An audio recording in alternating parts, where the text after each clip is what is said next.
Desde que Platón escribió sobre la Atlántida, la humanidad ha estado fascinada con la posibilidad de descubrir una antigua y próspera civilización submarina. ¿Te gustaría que viajemos a algunos sitios históricos submarinos? Veamos qué podemos averiguar sobre las civilizaciones de antaño. El primer destino de nuestra lista es el llamado Stonehenge submarino. Los científicos han descubierto recientemente una misteriosa estructura de rocas que se extiende a lo largo de varios kilómetros bajo las brillantes aguas del lago Constanza, en la frontera entre Suiza, Alemania y Austria. Los arqueólogos comenzaron a explorar el lugar en 2015 y aún no han logrado comprender cuál era el propósito de toda la construcción. Lo que sí saben es que hay una línea de 20 kilómetros con 170 montículos colocados por los humanos bajo el lago Constanza. Según los científicos, lo más probable es que varios pueblos hayan colaborado en la tarea. Es probable que estos montículos de piedras se hayan utilizado para algún fin colectivo. Las formaciones son enormes, algunas tienen varias decenas de metros de ancho. Lo más sorprendente del descubrimiento es que el yacimiento data de hace unos 5.500 años. ¿En qué andábamos los humanos por aquel entonces? Estábamos por la última etapa de la llamada Edad de Piedra. Se fabricaban muchas herramientas y utensilios, claro, con piedras. ¿Te imaginas cómo serían un cuchillo y un tenedor en aquella época? No es casualidad que los científicos llamen a este lugar el Stonehenge submarino. Se cree que los dos sitios datan de aproximadamente la misma época y tienen la misma idea, ya que Stonehenge es de alrededor del año 3100 a.C. y además ambos se caracterizan por estar construidos en círculo. Quisiera mencionar que aún no se sabe por qué a nuestros antepasados les gustaban semejantes construcciones. Pues bien, el misterio del lago Constanza aún no se ha resuelto. ¿Quiénes fueron los humanos del Neolítico que habitaron esta zona?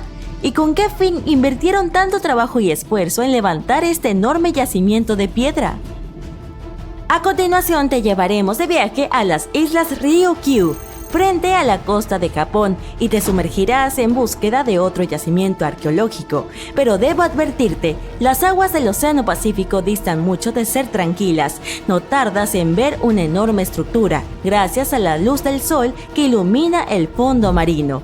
Al principio se parece a las ruinas de Machu Picchu, situadas al otro lado del globo, en Perú. A medida que te acercas, vas descubriendo poco a poco sus formas, una estructura piramidal, arcos, escaleras. Es algo que fácilmente podría haber sido un palacio o un castillo. ¿Podrían ser evidencias de actividad humana? Lo que acabas de ver se conoce hoy como el monumento Yonaguni, o también como la Atlántida de Japón. Todo yacimiento tiene el tamaño de 5 campos de fútbol y la altura de un edificio de 5 plantas. Su característica más sorprendente son sus amplias terrazas. Los exploradores y los científicos creen que Yonaguni podría tener 10.000 años de antigüedad. Sin embargo, aún se debate si es una estructura hecha por el hombre o una formación natural. Para el más prestigioso geólogo marino de Japón, el profesor Masaaki Kimura, Yonaguni es la herencia de una civilización perdida.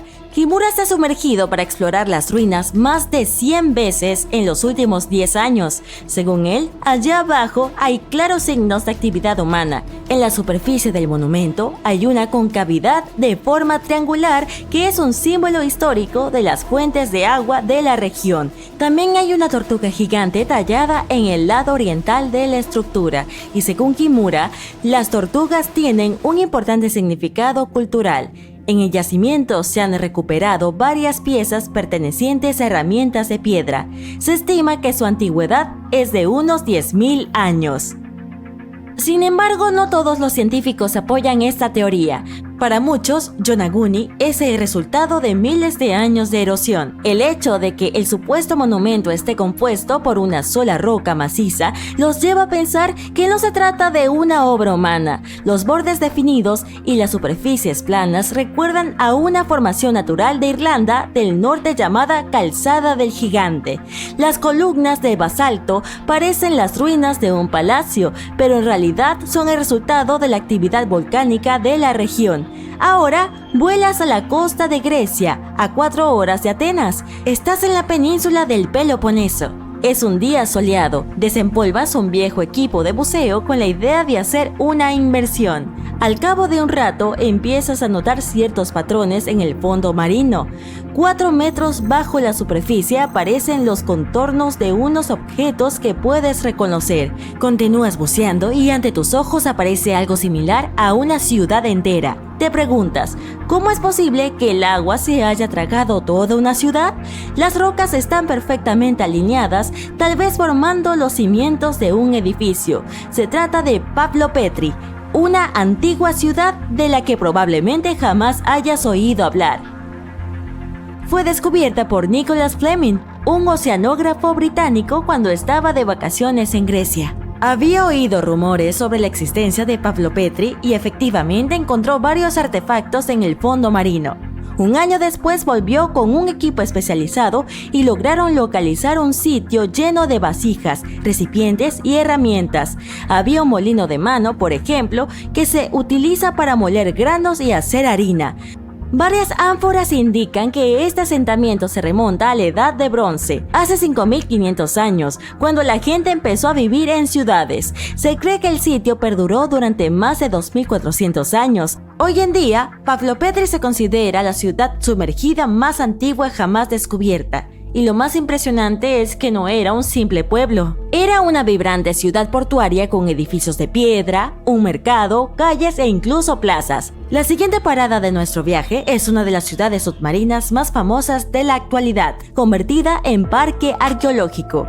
Port Royal, ubicada en Jamaica, hoy en día solo existe bajo la superficie, pero en 1692 era una de las ciudades más ricas de Occidente. Port Royal era muy importante para el Imperio Británico, ya que era un gran centro comercial que atraía a gente de todos lados. También era el hogar de los auténticos piratas del Caribe. La mañana del 7 de junio de 1692, a los habitantes de Port Royal les esperaba un destino bastante diferente del que se imaginaban. La ciudad se despertó temblando, pues se estaba produciendo un terremoto de 7,5 grados en la escala de Richter. Un superviviente contó que había visto cómo la tierra se abría y se tragaba toda la ciudad. Lo que dijo podría ser cierto, puesto que Port Royal estaba construida sobre arena. La tierra se tragó edificios, carreteras, todo lo que encontró. Los géiseres entraron en erupción y finalmente olas tan grandes como edificios de 10 pisos golpearon lo poco que quedaba en pie. Unas 33 hectáreas desaparecieron bajo el agua. Sorprendentemente, buena parte de la ciudad aún está en buen estado, pero 12 metros bajo el agua. Los arqueólogos han encontrado tabernas, almacenes, cocinas y diversos edificios. También se puede ver una gran estatua de león, un puente sumergido y muchos arcos pintorescos. Por supuesto, he dejado lo mejor para el final: la India. Justo frente a sus costas se encuentra otra maravilla hundida. En el Golfo de Khambat se encuentra un yacimiento conocido como la ciudad perdida de Dwarka. Permaneció sin descubrir hasta 2001, cuando el Instituto Nacional de Tecnología Oceánica realizó una evaluación rutinaria de las aguas. Con ayuda de la tecnología del sonar, que envía una onda de sonido al fondo del mar, encontraron algo muy por debajo de la superficie. Las imágenes mostraban formas geométricas bien definidas repartidas a lo largo de un tramo de 8 kilómetros. Los restos datan de hace más de 9.500 años, lo que significa que esa civilización se perdió hacia el final de la Edad de Hielo. Los restos recuperados en el yacimiento incluían material de construcción, cerámica, abalorios, esculturas e incluso huesos. Los científicos discuten si estos artefactos proceden realmente del yacimiento, pero si realmente lo son, la ciudad perdida de Dwarka podría ser la civilización más antigua del mundo. Bienvenido a Rapa Nui, mejor conocida como Isla de Pascua. Este es un pequeño punto en el vasto Océano Pacífico, ubicado a casi 3.500 kilómetros de la costa de Chile. Esta isla es famosa por sus enigmáticas estatuas llamadas moais. Este lugar también alberga uno de los sistemas de escritura más misteriosos del mundo. El rongorongo fue encontrado en 27 pequeñas tablillas de madera. Durante años, historiadores han estado discutiendo acerca de la verdadera historia de estas tablillas y ahora podríamos haber encontrado la verdad. Los humanos pisaron por primera vez esta isla en el siglo XII. Durante muchos años fue el hogar del pueblo Rapa Nui. Este estaba bastante aislado allí en el Océano Pacífico hasta que los europeos llegaron al lugar en la década de 1720. Los europeos llevaron consigo muchos problemas, por lo que dejaron con vida solo una pequeña fracción de la población nativa. Más tarde, en el siglo XIX, un misionero llamado Eugenio Eyraud fue a la isla y descubrió tablas de madera con símbolos intrincados tallados en ellas. Él escribió sobre lo maravillosas que son, que había cientos de ellas en la isla y que se podían encontrar en cada hogar. Pero desafortunadamente no todas sobrevivieron hasta nuestros días. Solo nos quedan 27 de ellas. Algunas se deterioraron mucho por el clima, fueron quemadas o dañadas de alguna otra manera y ahora están dispersas por todo el mundo en museos y colecciones privadas. Muchos de los artefactos del idioma fueron trasladados a Tahití y luego a Europa por los europeos, quienes no dejaron ninguna en la isla de Pascua misma. Las 4 tablas sagradas encontraron su hogar en una congregación en Roma. Fueron estas las que se utilizaron en el reciente descubrimiento que mencionamos. Durante años los historiadores han discutido si este sistema de escritura fue creado por los propios isleños o si lo tomaron prestado de los europeos. Para descubrir la verdad, decidieron utilizar una técnica llamada datación por radiocarbono. Todos los materiales orgánicos como la madera, el carbón, etc., contienen una pequeña cantidad de una forma radioactiva de carbono llamada carbono 14. Cuando la vida llega a su fin, las cosas dejan de absorber carbono 14 y la cantidad que tenían comienza a decaer con el tiempo. Al medir cuánto carbono 14 queda en una muestra, se puede estimar la antigüedad de esta muestra. Así es como hemos descubierto la edad de muchos fósiles y artefactos. Y fue con este método que examinaron la edad de algunas tablas rongorongo. 3 de ellas fueron fabricadas a partir de árboles que crecieron en el siglo XVIII o XIX, lo cual coincidía con la llegada de los europeos a la zona. Sin embargo, una de ellas es anterior a la primera visita de los europeos a la isla. Existen 2 razones para creer que el pueblo Rapa Nui creó este sistema de escritura por sí mismo. Primero, el rongorongo funciona de manera diferente a las lenguas europeas. Descifrarlo es una tarea bastante difícil. A diferencia del inglés, este idioma cuenta con más de 400 glifos únicos, ninguno de los cuales se parece a ningún sistema de escritura conocido. Ha habido muchos intentos de descifrar este lenguaje, pero ninguno de ellos ha resultado exitoso hasta ahora. Y en segundo lugar, se muestra que una de las tablas es de alrededor del siglo XV, antes de la llegada de los europeos. El problema es que la datación por radiocarbono solo puede decirnos cuándo se taló la madera con la que se hizo la tableta, no cuándo se escribió en ella. Y dado que solo contamos con una tablilla como referencia, esto no es suficiente para estar completamente seguros. Por otro lado, ¿por qué y dónde conservarían madera cortada durante más de 200 años solo para tomarla un día y escribir algo en ella? Sin embargo, los antropólogos e historiadores dicen que es posible. La escasez de recursos madereros podría haber llevado a los isleños a reutilizar la madera a la deriva antigua, que podría ser siglos más vieja que la propia escritura. Esto es conocido como problema de la madera vieja en arqueología. Además, la tabla parece estar muy bien preservada. Fue protegida de los insectos dañinos para la madera, la humedad y demás. Por eso ha sobrevivido a lo largo de los siglos. Lo que sea que esté escrito en ella probablemente era importante para el pueblo Rapa Nui. Todo esto son conjeturas e indicios, pero los científicos son cautelosamente optimistas. Creen que el rongorongo podría ser uno de los raros casos de invención de una escritura independiente, como los de los sumerios o los egipcios. Sin embargo, necesitamos más evidencia. En el idioma Rapa Nui, rongorongo significa recitar o declamar. No todos podían escribir, solo unos pocos selectos. Probablemente solo la élite de la isla de Pascua, principalmente hombres, conocía y podía leer este idioma escrito. Después de la colonización, ninguno de ellos sobrevivió. Así que ahora tenemos que exprimirnos el cerebro para tratar de averiguar qué está escrito aquí. En primer lugar, los académicos no pueden ponerse de acuerdo sobre qué tipo de escritura es. Ni siquiera estamos seguros de que este fuera su idioma. Pero incluso si lo fuera, no sabemos si se trata de una forma primitiva de escritura o un sistema completamente desarrollado. En la década de los 90, un lingüista llamado Stephen Roger Fisher creyó que podría haber descifrado la estructura del rongorongo. Su idea era que estas tablas transmitían cosmogonías. Las cosmogonías son historias o narrativas que explican cómo se creó el universo y cómo surgieron los fenómenos naturales. A menudo provienen de tradiciones y culturas antiguas como las que se encuentran en la Polinesia oriental. Las tablas podrían haber tratado sobre temas como cómo comenzó el mundo, de dónde proviene todo y cómo se formaron diferentes aspectos de la naturaleza como las estrellas o las montañas. Esto también explicaría por qué solo la élite sabia podía escribir. Fisher pensaba que el rongo-rongo era una mezcla de sistemas logográficos y semasiográficos, lo que significa que algunos símbolos representan palabras habladas, mientras que otros representan ideas o conceptos.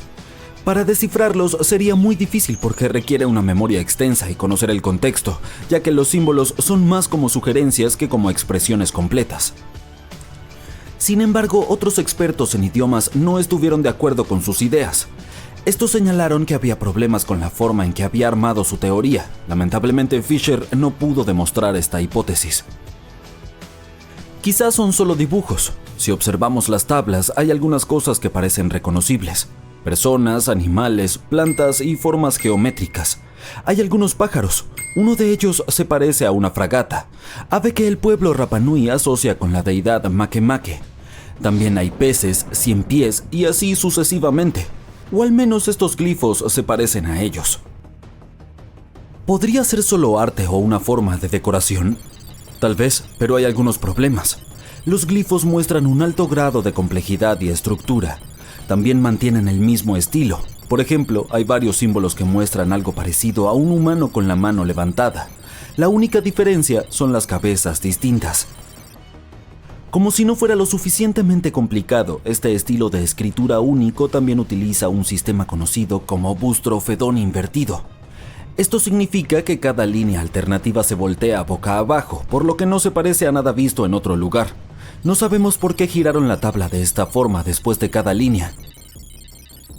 Pero todo esto demuestra que tenían algún tipo de sistema y organización detrás de estos símbolos.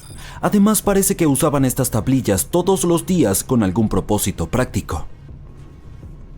Sin embargo, hay algo de esperanza para el futuro. Las nuevas tecnologías como la inteligencia artificial y otros programas informáticos podrían ayudarnos a entender los idiomas perdidos. Ya hemos comenzado a crear algoritmos que podrían ayudarnos a resolver. Existen comunidades enteras de organismos diminutos e inusuales que viven en lagunas en la Patagonia, y son algunas de las primeras formas de vida que existieron. Nadie sabía de ellos hasta que dos científicos, Brian Hynek, de la Universidad de Colorado, y María Farías, de la consultoría ambiental Punabio, fueron a explorar ciertas áreas en la Patagonia.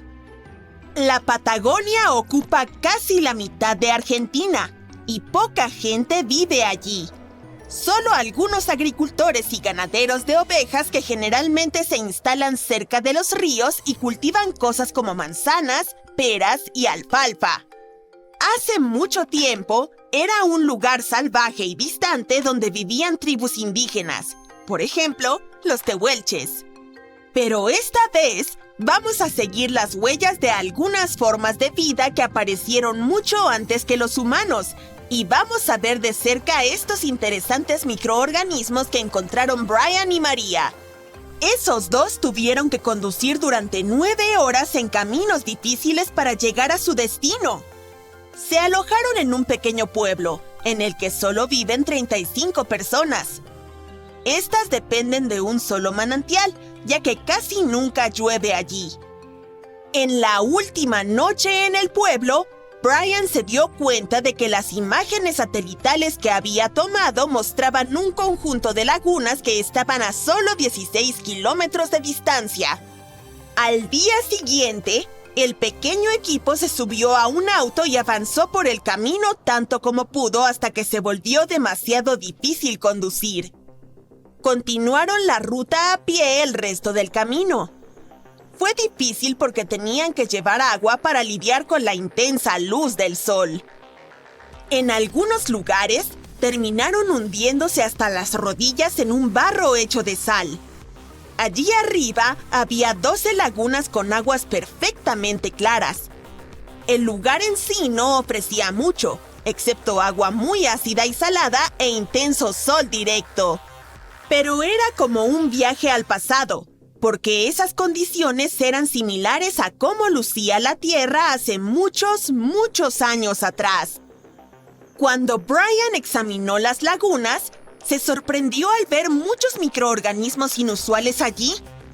Son tan pequeños que ni siquiera podemos verlos sin un microscopio, pero se agrupan y forman grandes comunidades. En el pasado, muchas especies inusuales vivían de esta manera. Por ejemplo, las cianobacterias. Fueron importantes en su época porque produjeron oxígeno. Recordemos que la Tierra, en sus etapas iniciales, no tenía mucho de este gas en su atmósfera.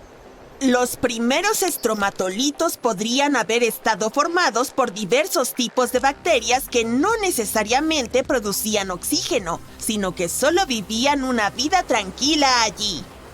Formaban capas, amontonándose unas encima de otras para que al menos algunas de ellas pudieran recibir un poco de luz solar. Utilizaban arena y líquidos pegajosos para mantenerse unidas. Brian también estaba increíblemente sorprendido porque esos eran los estromatolitos vivos más grandes que había visto jamás. Los estromatolitos vivos suelen crecer hasta más de 1 metro de altura, pero los recién descubiertos medían 5 metros de ancho y tenían algunos metros de alto, lo que es gigantesco comparado con los que viven en otros lugares. Y los fosilizados eran aún más grandes. Hace mucho tiempo podían crecer más de lo que crecen hoy en día porque no había muchas otras especies que pudieran comerlos o dañarlos. Además, hoy en día existen muchos otros organismos que pueden crecer más rápido y ser más masivos que ellos y ocupar su espacio. Es por eso por lo que los estromatolitos solo pueden sobrevivir en lugares raros donde apenas nada más puede vivir, como en estas lagunas muy salinas ubicadas a gran altura sobre el nivel del mar en la Puna de Atacama. Los estromatolitos que se encuentran allí son los más famosos porque podrían ser algunos de los mejores ejemplos de la vida más temprana en nuestro planeta. Pero en realidad no son la primera forma de vida en la Tierra. Los fósiles más antiguos que tienen son de 3.500 millones de años, mientras que otras evidencias que tenemos nos dicen que la vida en nuestro planeta apareció hace aproximadamente 4.100 millones de años.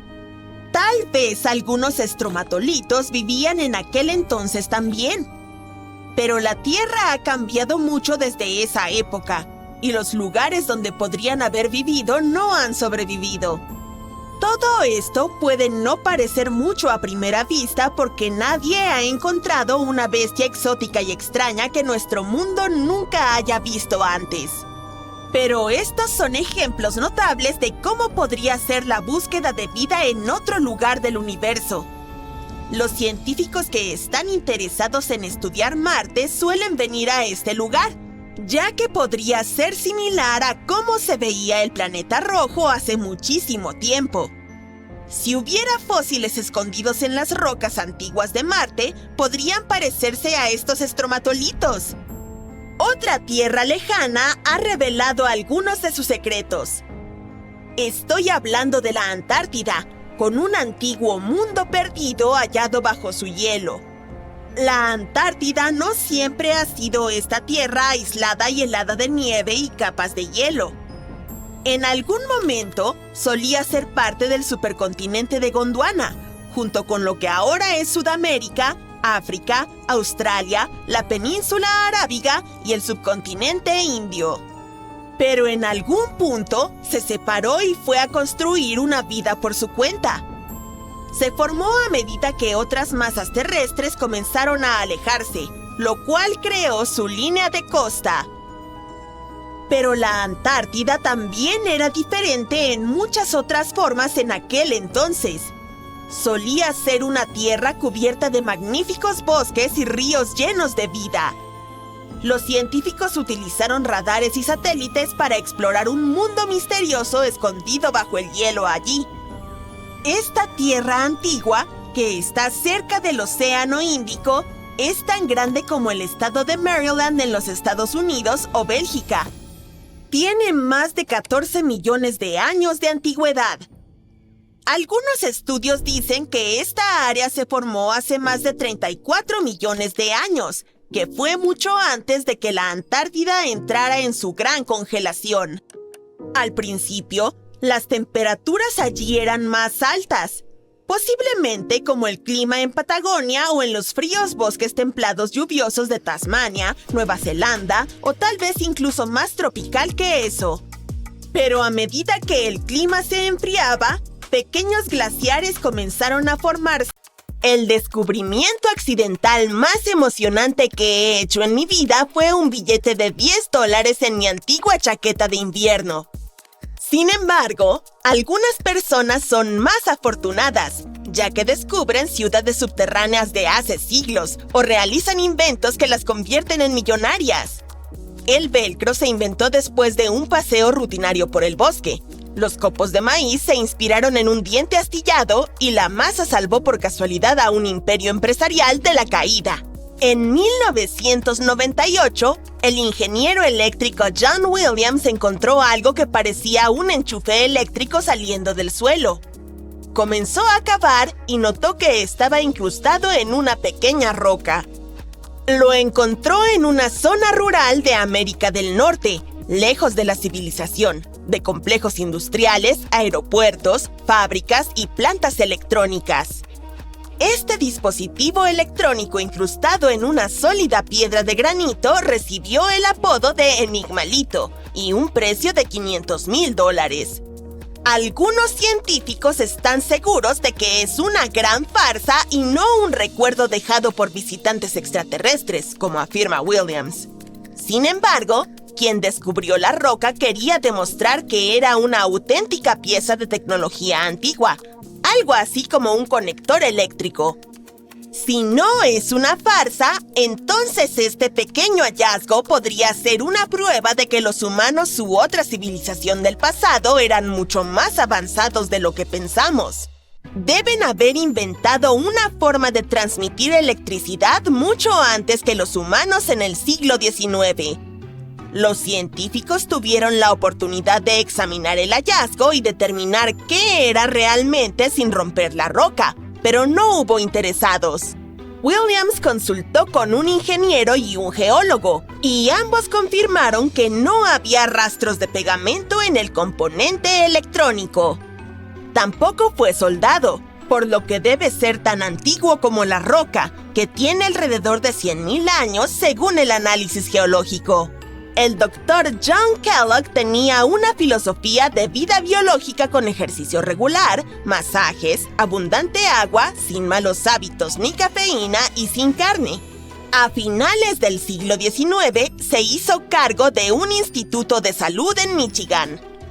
Una vez preparó una mezcla de harina, avena y harina de maíz. Pensaba que al hornear granos enteros a altas temperaturas serían más fáciles de digerir y en general más saludables. Horneó la mezcla 2 veces y primero hizo galletas, pero un paciente se rompió un diente con esa versión. Luego decidió romperlo en pequeños pedazos. Es difícil precisar exactamente cómo surgieron los copos de maíz de Kellogg, ya que circulan muchas versiones de la historia. La esposa de Kellogg, Ella, y su hermano Will afirman que jugaron un papel en la creación de los copos, junto con otros miembros de la familia y el personal del sanatorio.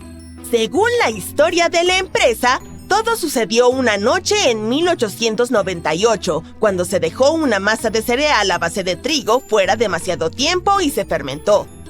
Cuando se estiró, la masa ligeramente mohosa se convirtió en estos copos grandes y finos que se volvían crujientes y deliciosos en el horno. Durante los siguientes años, Will Kellogg siguió ajustando la receta y se dio cuenta de que el maíz producía copos aún más crujientes y sabrosos que el trigo. Su marca, Kellogg's Corn Flakes, se ha convertido en una empresa de miles de millones de dólares. El ingeniero suizo Georges de Mestral una vez salió a caminar con su perro y regresó con una idea que más tarde llegaría al espacio. Cuando volvieron del bosque, de Mestral notó que sus pantalones y el pelaje de su perro estaban cubiertos de pequeñas espinas de la planta de cardo. Examinó las espinas bajo el microscopio y notó que tenían forma de pequeños ganchos que se adherían a los bucles en la ropa y el pelo de los animales. Decidió recrear esa tecnología natural para diseñar un cierre extra fuerte con muchos usos prácticos. Estuvo probando diferentes materiales para su invención durante varios años y finalmente se decidió por el nylon. También necesitaba diseñar un tipo especial de telar que pudiera tejer las fibras a la talla, forma y densidad adecuadas. A de Mestral le llevó un total de 14 años presentar al mundo el velcro, que significa terciopelo y gancho en francés. De Mestral esperaba que su invención reemplazara el cierre en la ropa, pero el mundo de la moda consideró que el velcro se veía barato y poco atractivo. Sin embargo, a la NASA no le pareció así y utilizó el velcro para los trajes espaciales y los cascos de los astronautas en la década de los 60. Ahora, el velcro se usa en todas partes, desde calzado hasta juguetes y cojines de asientos de avión. Antes de mediados del siglo XX, la mayoría de los hogares se calentaban con carbón, lo cual dejaba hollín por toda la casa, que era especialmente visible en los empapelados. Coutole Products era la empresa más grande que vendía limpiador de empapelado. Pero en los años 50, cada vez más personas cambiaron a gas, petróleo y electricidad, y el problema de la acumulación de hollín se resolvió en su mayoría. El dueño de Coutole Products estaba intentando salvar su negocio. Mientras tanto, su cuñada leyó que el limpiador de papel tapiz podía usarse para hacer decoraciones navideñas. Ella trabajaba como maestra de preescolar y la plastilina era bastante difícil de manejar para sus estudiantes. Así que decidió probar este material para moldearlo en diferentes formas y funcionó muy bien. Ella les contó a sus familiares su descubrimiento y sugirió un nombre para él: Play-Doh. La compañía Coutole estaba a punto de declararse en bancarrota, por lo que fue una gran alternativa para un nuevo negocio. Pronto, Macy's y Marshall Field se interesaron en el nuevo juguete y comenzaron a venderlo. Originalmente, el Play-Doh solo venía en un color, el blanco, pero pronto se expandió a rojo, azul y amarillo. También se realizaron varios cambios a la receta original, pero la mezcla sigue siendo mayormente la misma que cuando se usaba para limpiar papel tapiz. Una leyenda urbana dice que si tomas toda la masa de Play-Doh que se ha hecho y la pasas por su set de juego de fábrica, obtendrás una serpiente que rodeará el planeta 300 veces. Un hombre de Turquía estaba renovando su casa cuando derribó una pared de su sótano con un martillo.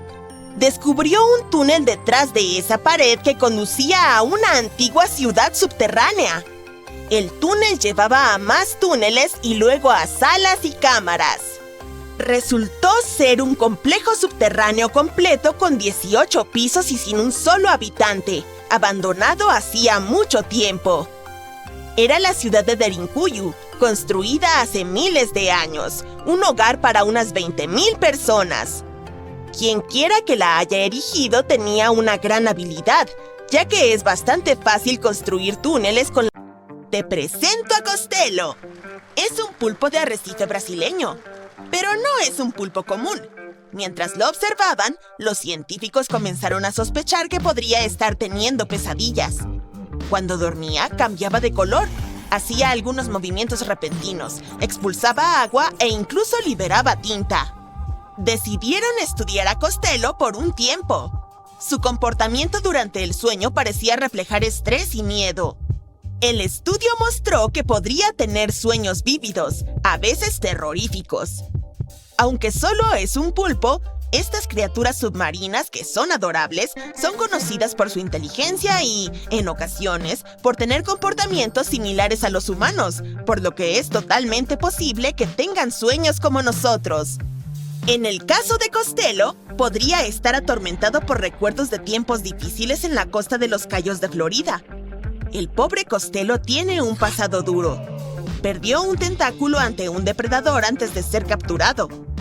Así que tal vez eso sea lo que ve en sus sueños. Si se demuestra que es cierto, este descubrimiento podría cambiar nuestra percepción de la inteligencia y la conciencia tanto de animales como de humanos. Resulta que las plantas pueden hablar. Bueno, en cierta forma. Los científicos descubrieron que las plantas emiten clics ultrasónicos cuando están estresadas. Imagina a unos tomates y plantas de tabaco en apuros. Hacen sonidos como burbujas de plástico explotando, pero de frecuencia tan alta que no podemos escucharlos. Se llaman señales ultrasónicas y podrían ser su forma de indicar estrés. Esto significaría que las plantas pueden comunicarse entre sí, y las que están estresadas prefieren ser dramáticas y que todos sepan sobre sus problemas. Producen de 30 a 50 chasquidos y crujidos por hora. Las plantas tranquilas y saludables hacen mucho menos. Y no solo hablan, sino que incluso tienen su propio lenguaje. Hacen diferentes sonidos dependiendo de si la planta tiene sed o se siente molesta por un tallo cortado o por otra cosa. Además, algunas son tan dramáticas que empiezan a dar la voz de alarma incluso antes de mostrar signos de deshidratación, cuando saben que el peligro está cerca. Sin embargo, los científicos no están seguros de por qué lo hacen. Creen que podrían realizar cavitación, un término que describe a las burbujas de aire danzando dentro de la estructura de la planta. Las plantas que cantan estas sinfonías incluyen maíz, trigo, uvas e incluso cactus. Este es un gran descubrimiento en la agricultura. Podríamos usarlo para verificar si nuestros cultivos tienen sed y cosas por el estilo. Así que ahora escucharemos a escondidas a las plantas para descifrar su lenguaje secreto. Es momento de algunas noticias universales. Estudios recientes están sacudiendo lo que sabíamos sobre la edad del universo. Nuestros hallazgos durante las últimas décadas mostraban que el universo debía tener alrededor de 13.700 millones de años. Sin embargo, un nuevo estudio muestra que podría ser casi el doble de antiguo, hasta 26.700 millones de años. Ten en cuenta que no está comprobado, así que por ahora el número oficial permanece igual. Los científicos utilizaron el tiempo desde el Big Bang y estudiaron estrellas antiguas para medir la edad del universo. Pero algunas estrellas se estaban haciendo las difíciles y aparentaban ser más antiguas que el propio universo. Por ejemplo, la estrella Matusalén, que se estima que tiene alrededor de 14.000 millones de años. Sería más antigua que el universo. Además, el telescopio espacial James Webb captó galaxias que parecían muy maduras apenas unos pocos cientos de millones de años después del Big Bang. Todo esto plantea algunos desafíos para los astrónomos. Pero esta nueva hipótesis combina la teoría del universo en expansión con algo llamado la teoría de la luz cansada. Sugiere que la luz pierde energía a medida que atraviesa las distancias cósmicas. Combina esto con la teoría del universo en expansión y ¡boom! A medida que el universo se expande, la luz pierde energía, por lo que no podemos ver todas las estrellas antiguas que están muy lejos de nosotros, lo que podría llevarnos a cometer un error al calcular la edad del universo. El nuevo modelo también retrasa el momento en que las galaxias comenzaron a formarse. Sugiere que esas galaxias tempranas, observadas por el telescopio Webb, tardaron mucho más en formarse de lo que pensábamos. Este estudio es una gran sacudida en la comunidad científica. Si cometimos un error tan grande en los cálculos, tendríamos que replantearnos los principios fundamentales de la astrofísica. Eso sería un gran avance y habría que hacer una enorme revisión de casi todo. Por eso debemos ser muy cautelosos al respecto. Así que, mientras los científicos estudian esta nueva teoría, solo tenemos que esperar los resultados. Estas no son las únicas noticias espaciales. La nueva tecnología de inteligencia artificial ya está siendo utilizada para la investigación científica. Esta vez, la IA nos está ayudando a buscar señales de vida extraterrestre. Investigadores de búsqueda de inteligencia extraterrestre crearon algoritmos de aprendizaje automático que nos ayudarán a filtrar el ruido cósmico más rápida y eficientemente. Cuando diriges un radiotelescopio hacia las estrellas, es como sintonizar una estación de radio celestial llena de diferentes señales. Captamos de todo, desde púlsares hasta galaxias de radio e interferencias terrestres. Obviamente sería bastante difícil identificar una potencial señal de extraterrestres en todo este lío. Durante más de 60 años, los científicos tuvieron que hacer todo esto manualmente. Era una tarea abrumadora, escanear el cielo y explorar innumerables estrellas y frecuencias de radio. Pero ahora, la inteligencia artificial ha venido a ayudar. Los algoritmos están entrenados para reconocer y distinguir patrones de interferencia conocidos, como los de los teléfonos móviles y los aparatos electrónicos, en medio de los datos cósmicos. Detectan cualquier cosa que se desvíe de los patrones conocidos, la posible aguja en nuestro pajar. Y ya tenemos algunos avances. Los astrónomos captaron 8 señales que no encajan en patrones conocidos. Aunque no están confirmadas como vida extraterrestre, muestran un gran potencial para futuras investigaciones. Volviendo a los animales, esta vez visitamos la Tierra prehistórica. Imagina a tortugas tan colosales que hacen ver a las tortugas de hoy como diminutos juguetes. Recientemente, científicos encontraron los restos fosilizados de una de estas gigantes. Es un titán marino que surcaba las aguas europeas hace unos 80 a 70 millones de años. El descubrimiento fue accidental. En el norte de España, un excursionista tropezó con fragmentos de esta criatura cerca de los Pirineos.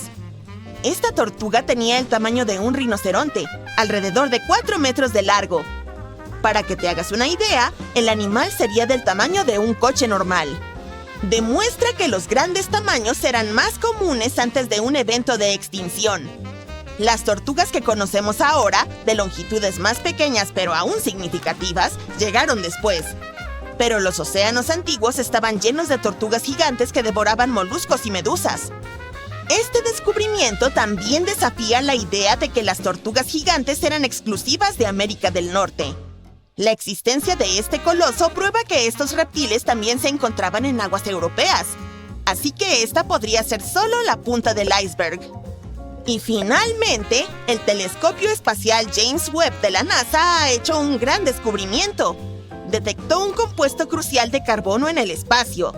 Se llama catión metilo, y esta diminuta molécula, aunque pueda parecer insignificante, podría ayudarnos a desentrañar los secretos de la química orgánica interestelar. El carbono es increíblemente importante.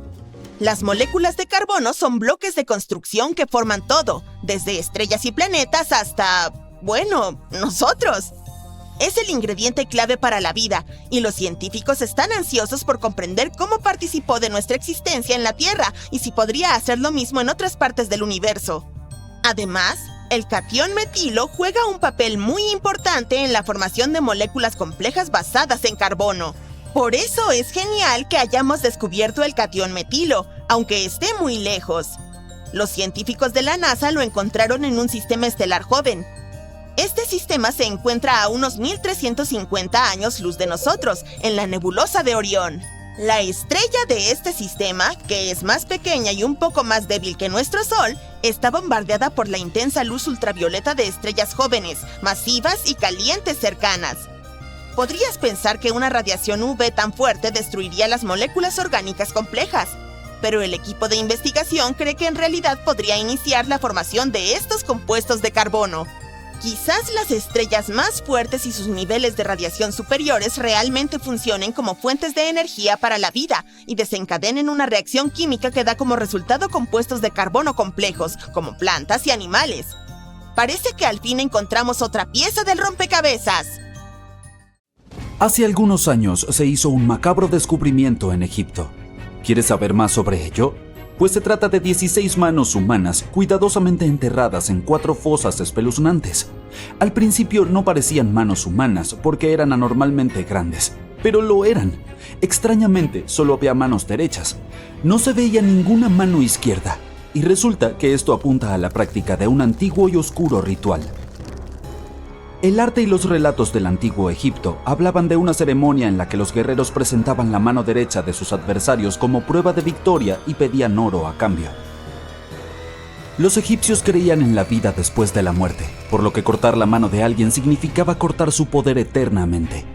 Garantizar este tipo de derrota resultaba interesante para la parte vencedora.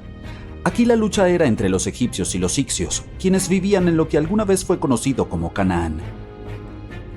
Egipto siempre ha sido el centro de descubrimientos que han cambiado la historia, y hace algún tiempo se encontró este papiro. Si lo desplegáramos, sería un poco más grande que la altura de un rascacielos. El edificio más pequeño del mundo, quiero decir, que se encuentra en Wichita Falls, Texas. Cuando los humanos no escribían en su aplicación de notas, lo hacían en esta cosa, hecha de médula de una planta de papiro. Hace unos 2000 años, los antiguos egipcios escribieron algo que recordaba a un libro en donde plasmaron la mayoría de sus tradiciones funerarias y sus visiones del más allá. Se considera uno de los textos más importantes del antiguo Egipto y todavía se venden en librerías hasta la fecha. Este antiguo manuscrito fue desenterrado de una cámara ubicada justo al sur de la pirámide de Zoser, situada en Saqqara. Ah, sí, Zoser es la pirámide más antigua de Egipto, y no las pirámides de Giza como la mayoría de la gente piensa. Hace poco, el sitio de Saqqara se vio lleno de arqueólogos emocionados que probablemente encontraron una de las momias completas más antiguas de Egipto.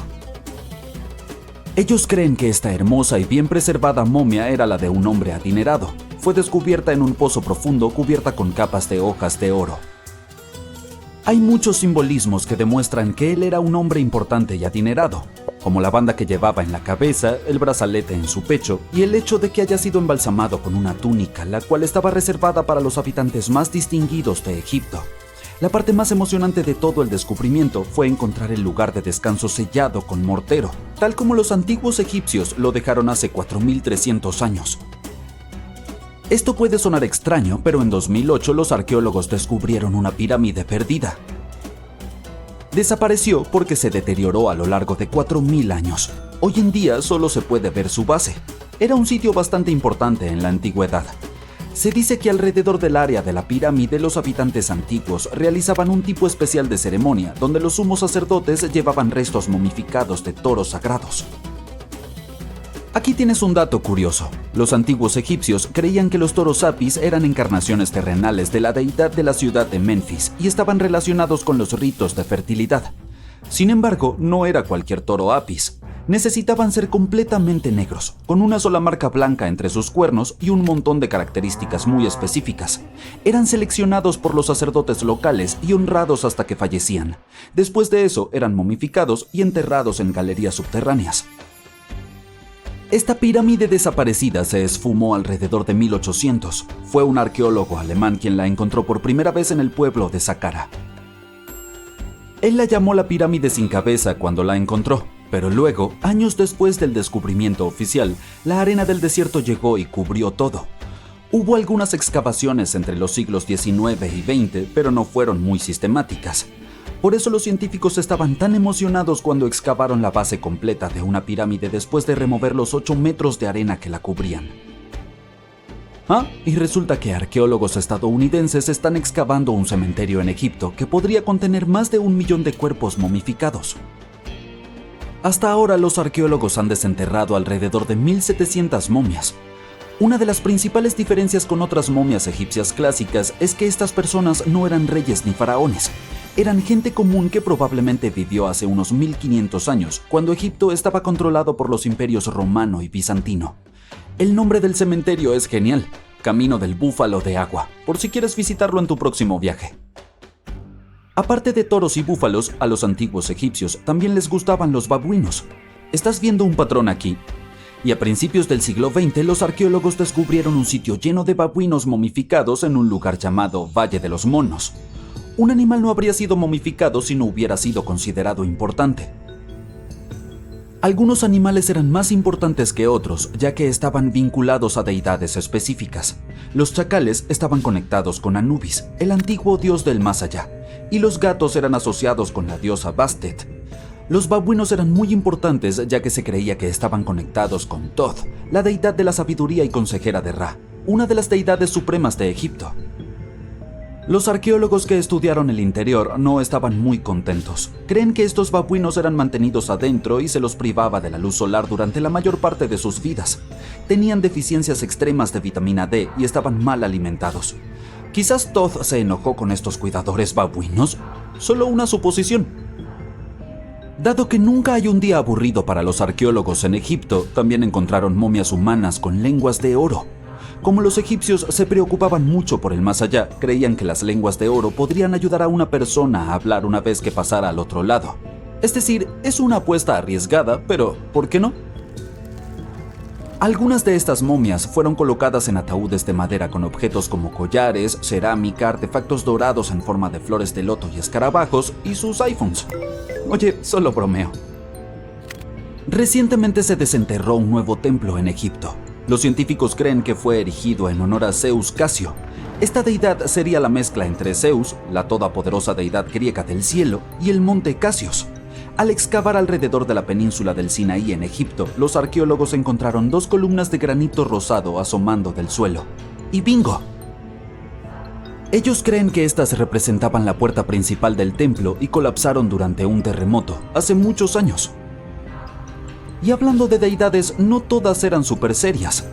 Recientemente, los científicos desenterraron un anillo de oro en una ciudad al sur de El Cairo. Y no, Frodo, no es mágico. Era un anillo de oro normal, pero tenía la representación de la deidad de la diversión, oficialmente llamada Bes. Esta deidad a menudo es descrita en los textos sagrados como un enano regordete y feliz. Hoy en día, muchos de los tatuajes que nos hacemos carecen de cualquier sentido y se realizan solo con fines estéticos. Sin embargo, en el antiguo Egipto, las mujeres se tatuaban como un símbolo de protección para el parto. Eso es lo que piensan los científicos, al menos. Alrededor de la región del Nilo, los científicos encontraron algunas momias que tenían tatuajes bien conservados, lo cual es una rareza ya que la piel se deteriora con mucha facilidad. 2 de estas mujeres tenían tatuajes en la parte baja de la espalda y los dibujos eran simples. Había principalmente imágenes, incluyendo ese mismo enano regordete del que acabamos de hablar. ¿Ves? También tenía un trabajo extra como protector de las mujeres durante el parto. ¿Me creerías si te dijera que los antiguos egipcios inventaron robots? ¿No? Bueno, eso es porque eso no es del todo cierto. Claro, fueron astrónomos, matemáticos e ingenieros, y de alguna manera también lograron incluir una invención excéntrica en ese paquete, una deidad automatizada que algunos científicos llaman Hathor.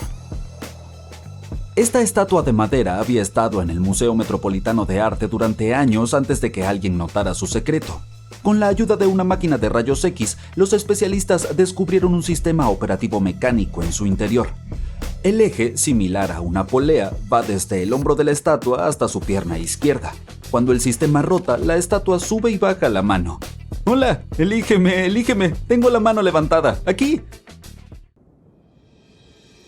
En febrero de 1961, 3 aventureros amantes de las rocas buscaban geodas cerca de Olancha, California.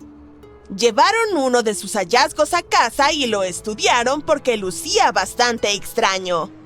Lograron cortar a través de la matriz y descubrieron algo inesperado en su interior.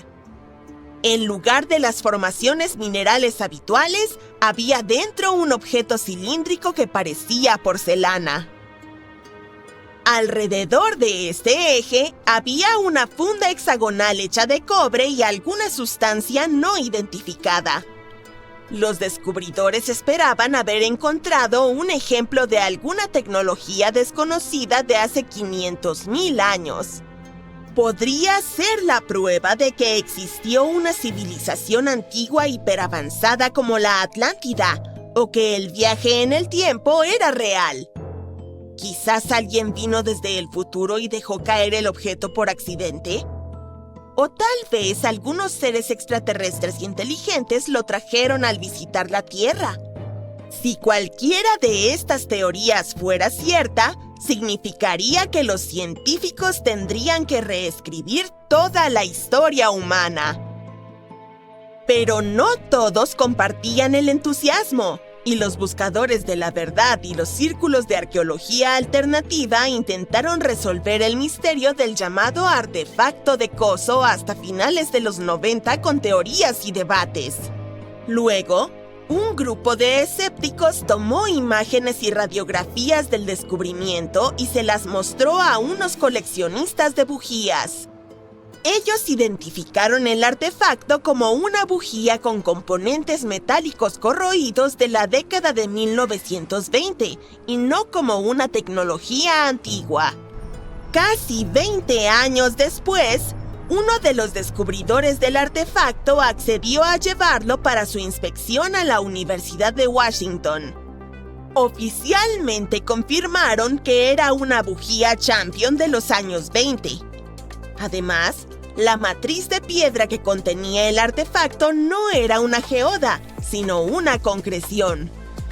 Una concreción se forma debido a procesos naturales a lo largo de décadas o años, pero no milenios.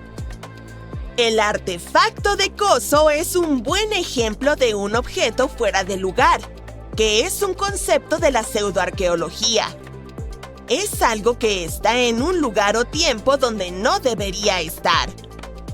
Estos artefactos parecen demasiado avanzados para la época en la que se encuentran. También podrían significar que hubo actividad humana cuando se suponía que no había humanos. La batería de Bagdad es otro ejemplo de dichos artefactos.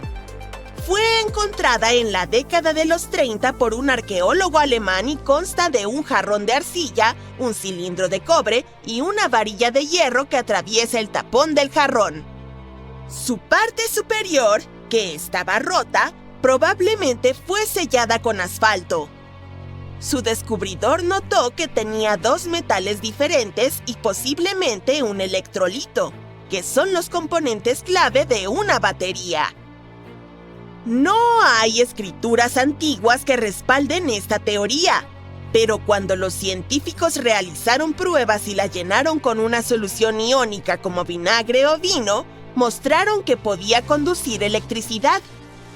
Si realmente fuera una batería de hace 2000 años, podría haberse utilizado en prácticas médicas antiguas o incluso podría haber sido incrustada en estatuas para hacer parecer que estaban zumbando e impresionar a las personas. Koenig, quien la encontró, creía que se utilizaba para el galvanizado, un proceso para recubrir metales.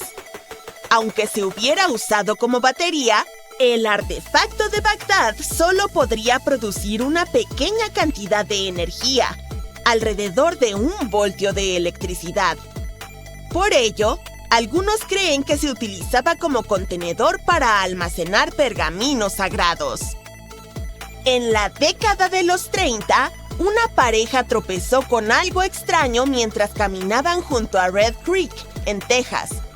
Era un trozo de madera que sobresalía de lo que parecía ser una formación rocosa antigua. Alrededor de una década después, su hijo, quien tenía mucha curiosidad por descubrir el secreto, decidió romper la roca y encontró un martillo sorprendentemente moderno en su interior. Este descubrimiento captó la atención de Carl Baugh, un creacionista de la Tierra joven, quien afirmó que la roca que rodeaba el martillo data del período Cretácico. Lo consideró como una evidencia en contra de la teoría de la evolución. Tras algunas investigaciones, los científicos demostraron que la roca no era tan antigua como parecía. Con el paso del tiempo, los procesos geológicos habían encerrado el martillo moderno. Así que no era una prueba de que los humanos coexistieran con los dinosaurios, como los picapiedra, tal como algunos esperaban. Era solo un caso de un minero que dejó caer su martillo hace siglos y la naturaleza hizo el resto. Un arqueólogo chino supuestamente encontró unas cuevas que parecían servir como cementerio para pequeñas criaturas con grandes cabezas ovaladas. Junto a estos restos, había arte rupestre que mostraba figuras con cascos redondos, el sol, la luna, la tierra y las estrellas, conectadas por grupos de puntos del tamaño de guisantes. También encontraron más de 700 discos de piedra misteriosos grabados con surcos en espiral. Las cosas se volvieron aún más extrañas cuando estos discos fueron enviados a un profesor chino, quien afirmó que las ranuras eran en realidad caracteres escritos.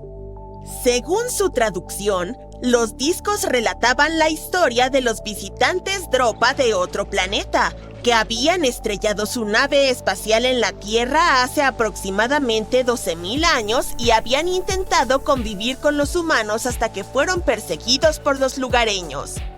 Pero no hay evidencia concreta de que nada de esto haya sucedido realmente.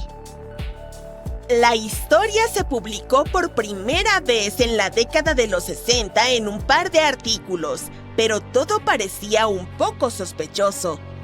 Ninguna de las personas involucradas, el arqueólogo, el profesor o incluso la universidad para la que supuestamente trabajaban, parece haber dejado rastro alguno en los registros. Y aunque existe un grupo en el Tíbet llamado Dropka, son completamente humanos, no visitantes extraterrestres. Tampoco hay pruebas sólidas de que las piedras Dropa existan realmente. En una parte remota de China, existen unas formaciones extrañas en forma de tubos conocidas como las Los arqueólogos hicieron un descubrimiento extraordinario cerca de El Cairo recientemente. Redoble de tambores, por favor. La momia más antigua y más completa encontrada hasta la fecha en el país.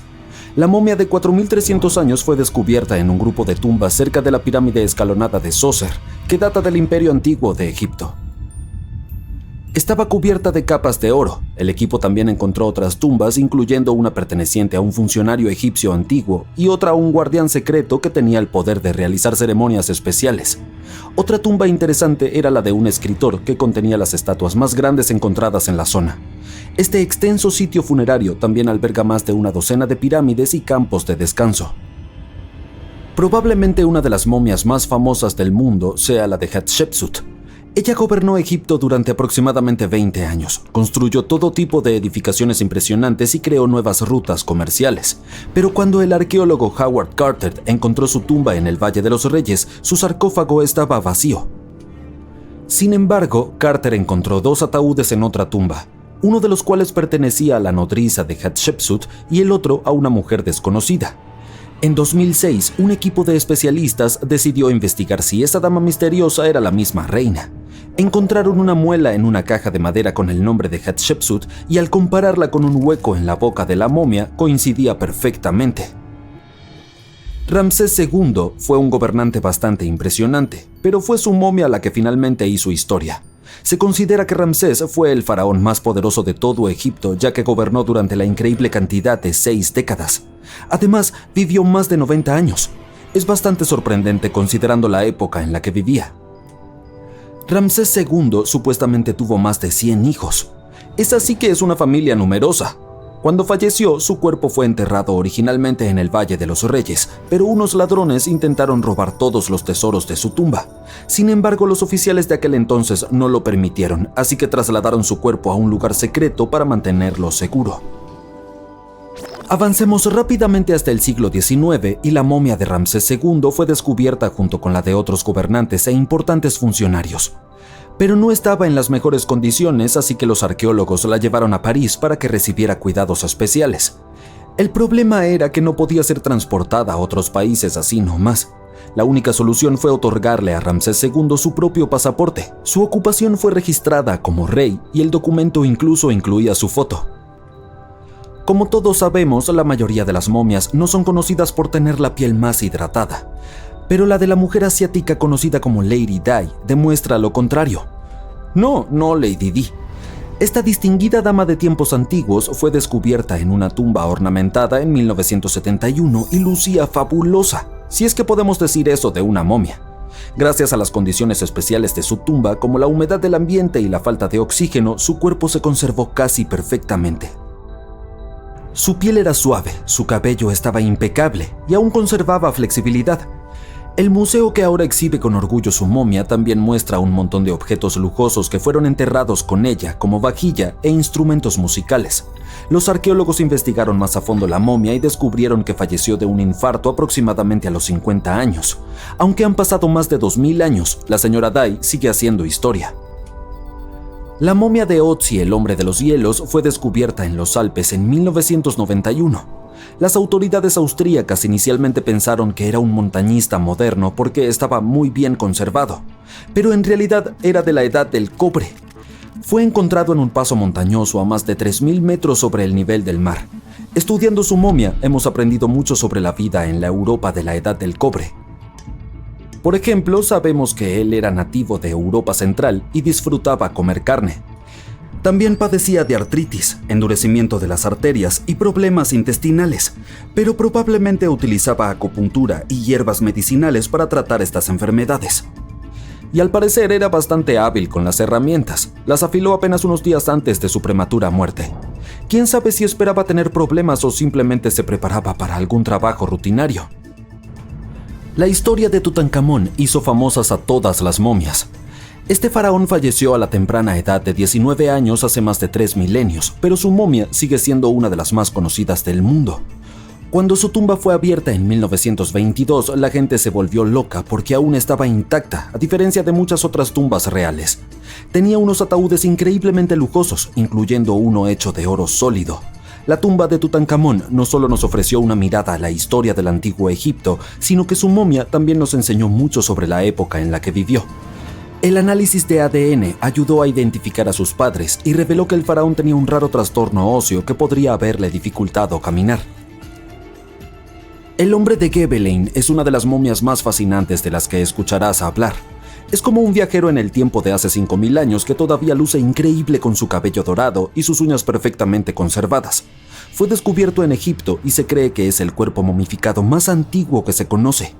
Antes de que la gente supiera sobre la momificación, solían colocar los cuerpos en tumbas poco profundas en la arena caliente y seca. Y dado que la arena absorbió toda el agua, las bacterias no pudieron reproducirse y el cuerpo se conservó de manera natural. Ahora los científicos no están seguros de si la preservación del cuerpo fue intencional o no, pero dado que fue enterrado con algunos recipientes de cerámica, es probable que quien lo enterró conociera algunas técnicas de preservación. Si quieres conocer al hombre de Gebelein en persona, actualmente está descansando en el Museo Británico. Un coleccionista de arte neerlandés compró una estatua de Asia y terminó haciendo un descubrimiento sorprendente.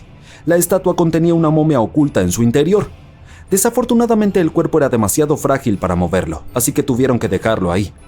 Lo más fascinante es que esta momia tiene más de 1000 años y estuvo expuesta durante 200 años antes de ser encapsulada en la estatua. Cuando los científicos realizaron una tomografía computarizada, descubrieron que la momia estaba rellena de pedazos de papel cubiertos de escritura. Los expertos piensan que podría haber realizado algo llamado automomificación, que es un proceso bastante intenso que requiere una dieta especial y un té que hace que el cuerpo sea menos propenso a las bacterias. Solo unas pocas personas podían soportar este ritual y aquellos que lograban hacerlo eran muy respetados. Ninguna otra reina egipcia ha desconcertado tanto a científicos e historiadores como la impresionante Nefertiti. Basándose en sus estatuas, era conocida por su cuello delgado, sus ojos grandes y sus pómulos altos. Su nombre se traduce como «La mujer hermosa ha llegado». Eso es estar a la altura de tu nombre, ¿verdad? Aunque no fue una faraona ella misma, Nefertiti logró dejar una impresión duradera. Los registros escritos sugieren que como esposa y reina tuvo un papel increíblemente influyente. Debido a su poder fue admirada, pero también tuvo bastantes enemigos a lo largo de su vida. También estaba relacionada con el rey Tutankamón, pero no biológicamente. Más bien, era su madrastra. Hasta ahora los lugareños aún no han logrado identificar su momia, pero eso podría cambiar pronto. Un egiptólogo local que ha estado ocupado excavando tumbas en el Valle de los Reyes encontró 2 momias que cree que podrían ser Nefertiti y su hija. Según los especialistas, pronto podríamos obtener una respuesta definitiva sobre la identidad de estas 2 momias. Y si una de ellas resulta ser Nefertiti, podríamos estar ante una verdadera maravilla. El análisis de ADN y las tomografías computarizadas de la momia podrían darnos la imagen más completa y precisa de la reina que jamás hayamos visto. Es increíble pensar que apenas hemos rascado la superficie de lo que yace bajo el Egipto de hoy. Nefertiti gobernó durante una época de gran poder y prosperidad en Egipto, pero desafortunadamente falleció en un periodo de agitación social, lo que llevó a que su tumba se perdiera. ¡Sorpresa! Hay más de 7 continentes en nuestro planeta. Argolandia, un continente oculto, puede ayudarnos a entender cómo se verá la Tierra en el futuro. Para descubrir cómo se ocultó de nosotros y qué secretos guarda, solo tendremos que seguir mirando. ¿Listo para un misterio? Los científicos han estado buscando un pedazo de tierra que ha estado desaparecido por más de 100 millones de años. No es exactamente una noticia de primera plana, ya que la gente busca información sobre la historia de nuestro planeta todo el tiempo. Podrías pensar que se trata de una ínfima isla en algún lugar en medio del océano. Bueno, estarías equivocado, porque este continente solía ser tan grande como todo el territorio de Estados Unidos. Durante mucho tiempo, los geólogos se han preguntado si un enorme fragmento de la Australia contemporánea desapareció en el aire. Algunos creían que estaba escondido en algún lugar del fondo del océano, pero gracias a algunos especialistas holandeses y a 7 años de investigación, ahora sabemos que hay restos de esta tierra perdida debajo de las exuberantes selvas del sudeste asiático. Los continentes que vemos en nuestros manuales de geografía son como piezas dispersas de un rompecabezas. Incluso hay un experimento interesante que puedes hacer para comprobarlo por ti mismo. Busca un mapa del mundo en línea e imprímelo. Recorta todos los continentes y juega con ellos. Verás que todos encajan. Lo más impresionante es cómo Sudamérica encaja perfectamente con África. Si cierras los océanos que se formaron en los últimos 200 millones de años, los continentes parecen formar una gigantesca letra C. Y esa C es lo que los científicos llaman el supercontinente Pangea. Flotaba en un océano llamado Panthalassa, y la parte interior de la letra C tenía un tramo de agua más pequeño que era el océano Tetis. Es en este pequeño océano donde las cosas se ponen interesantes. En el período Jurásico este continente desapareció. Al que los científicos comenzaron a llamar Argolandia se esfumó y dejó un hueco en Australia, ahora conocido como la llanura abisal de Argo. Inicialmente los geólogos creían que todo esto se debía a un proceso llamado subducción. Es cuando una parte de la corteza terrestre se sumerge debajo de otra y se recicla en el manto del planeta. Por lo general los especialistas pueden rastrear esta desaparición continental a través del desgaste de la corteza. Así fue como descubrieron, por ejemplo, que India chocó con Asia y nos regaló las majestuosas montañas del Himalaya. Pero para Argolandia las cosas eran un poco más complicadas. Los fragmentos aparecían en lugares como Myanmar e Indonesia, pero se comportaban como unas reliquias viajeras del tiempo, luciendo mucho más antiguas de lo que se suponía cuando Argolandia se separó de Australia. Inmediatamente surgió la pregunta: si un continente puede comportarse de manera tan extraña, ¿cuántos más están allí haciendo lo mismo? Afortunadamente los científicos han elaborado toda la cronología de Argolandia y han resuelto su misterio. No se hundió ni fue engullida, simplemente se transformó en un argopélago, desintegrándose en piezas más pequeñas llamadas microcontinentes y alejándose de Australia. Estos minicontinentes luego realizaron un pequeño viaje antes de asentarse en las selvas del sudeste asiático. Este descubrimiento encaja perfectamente en todo el rompecabezas de Pangea. Nos ayuda a entender mejor cómo los continentes se dividen y se forman, todo en un solo descubrimiento, revelando secretos de la biodiversidad y el clima de aquellos tiempos. Si te gustaría descubrir más secretos sobre la historia, la civilización o simplemente objetos cotidianos, asegúrate de darle me gusta a este video y suscríbete al canal. Por ejemplo, el misterio detrás de esta línea de especies invisible de Indonesia. Se llama Línea de Wallace y fue nombrada así por el explorador británico Alfred Russel Wallace. Hace más de 150 años, Wallace estaba en un viaje por el archipiélago malayo, visitando miles de islas. Lo que encontró fue que los animales de un lado de esta línea invisible eran considerablemente diferentes de los del otro lado. Esta línea invisible es como una pared entre marsupiales y tigres, por ejemplo, o entre pájaros melíferos y trogones. Pero ahora sabemos que hace unos 35 millones de años, Australia se separó de la Antártida y colisionó con Asia. Y este triángulo amoroso continental desencadenó cambios significativos. No solo modificó la apariencia de la Tierra, sino que también alteró las especies de animales en cada lado de la línea de Wallace. En tiempos más recientes, un grupo de especialistas publicó un estudio que afirmaba que esta colisión y el caos climático hicieron que las especies asiáticas se sintieran cómodas viviendo en el archipiélago malayo. Mientras tanto, los animales australianos no estaban tan contentos con el nuevo entorno. Para algunos era demasiado cálido y húmedo, y otros no podían soportar el estilo de vida de la isla tropical. El descubrimiento de este cambio continental hacia Asia también podría explicar el reciente hallazgo de una especie humana que tampoco parecía tener mucho sentido. Verás, en esta cueva oculta de Filipinas, los arqueólogos se toparon con un nuevo ancestro humano. Parece que hace unos 50.000 años en la isla de Luzón existía una antigua especie similar a los humanos. El investigador principal creía que este hallazgo era crucial para entender la evolución humana en Asia y nombró a esta nueva especie en honor a la isla, Homo luzonensis. Pero aquí es donde se vuelve un poco confuso. Los huesos encontrados por los arqueólogos tenían un pequeño problema. Tenían una extraña mezcla de características que no se habían visto juntas en ninguna otra especie de homínido. Dientes más pequeños, similares a los nuestros, pero manos y pies que se parecen más a las de nuestros antiguos ancestros humanoides. Fueron precisamente esas extremidades arcaicas las que conectaron a esta especie humana con el longevo territorio austral. Esto se debe a que tienen un aspecto primitivo, como el Australopithecus africanus, por ejemplo. Sin embargo, estas dos especies están separadas por entre 2 y 3 millones de años de tiempo y de evolución. Muchos se han preguntado, ¿el Homo luzonensis es realmente una nueva especie? No todos están convencidos, pero podría explicar por qué los seres vivos también se ven afectados por el constante desplazamiento del terreno que tenemos debajo. El hecho de que no hayan cambiado mucho durante nuestras vidas no significa que nuestros continentes se verán así para siempre.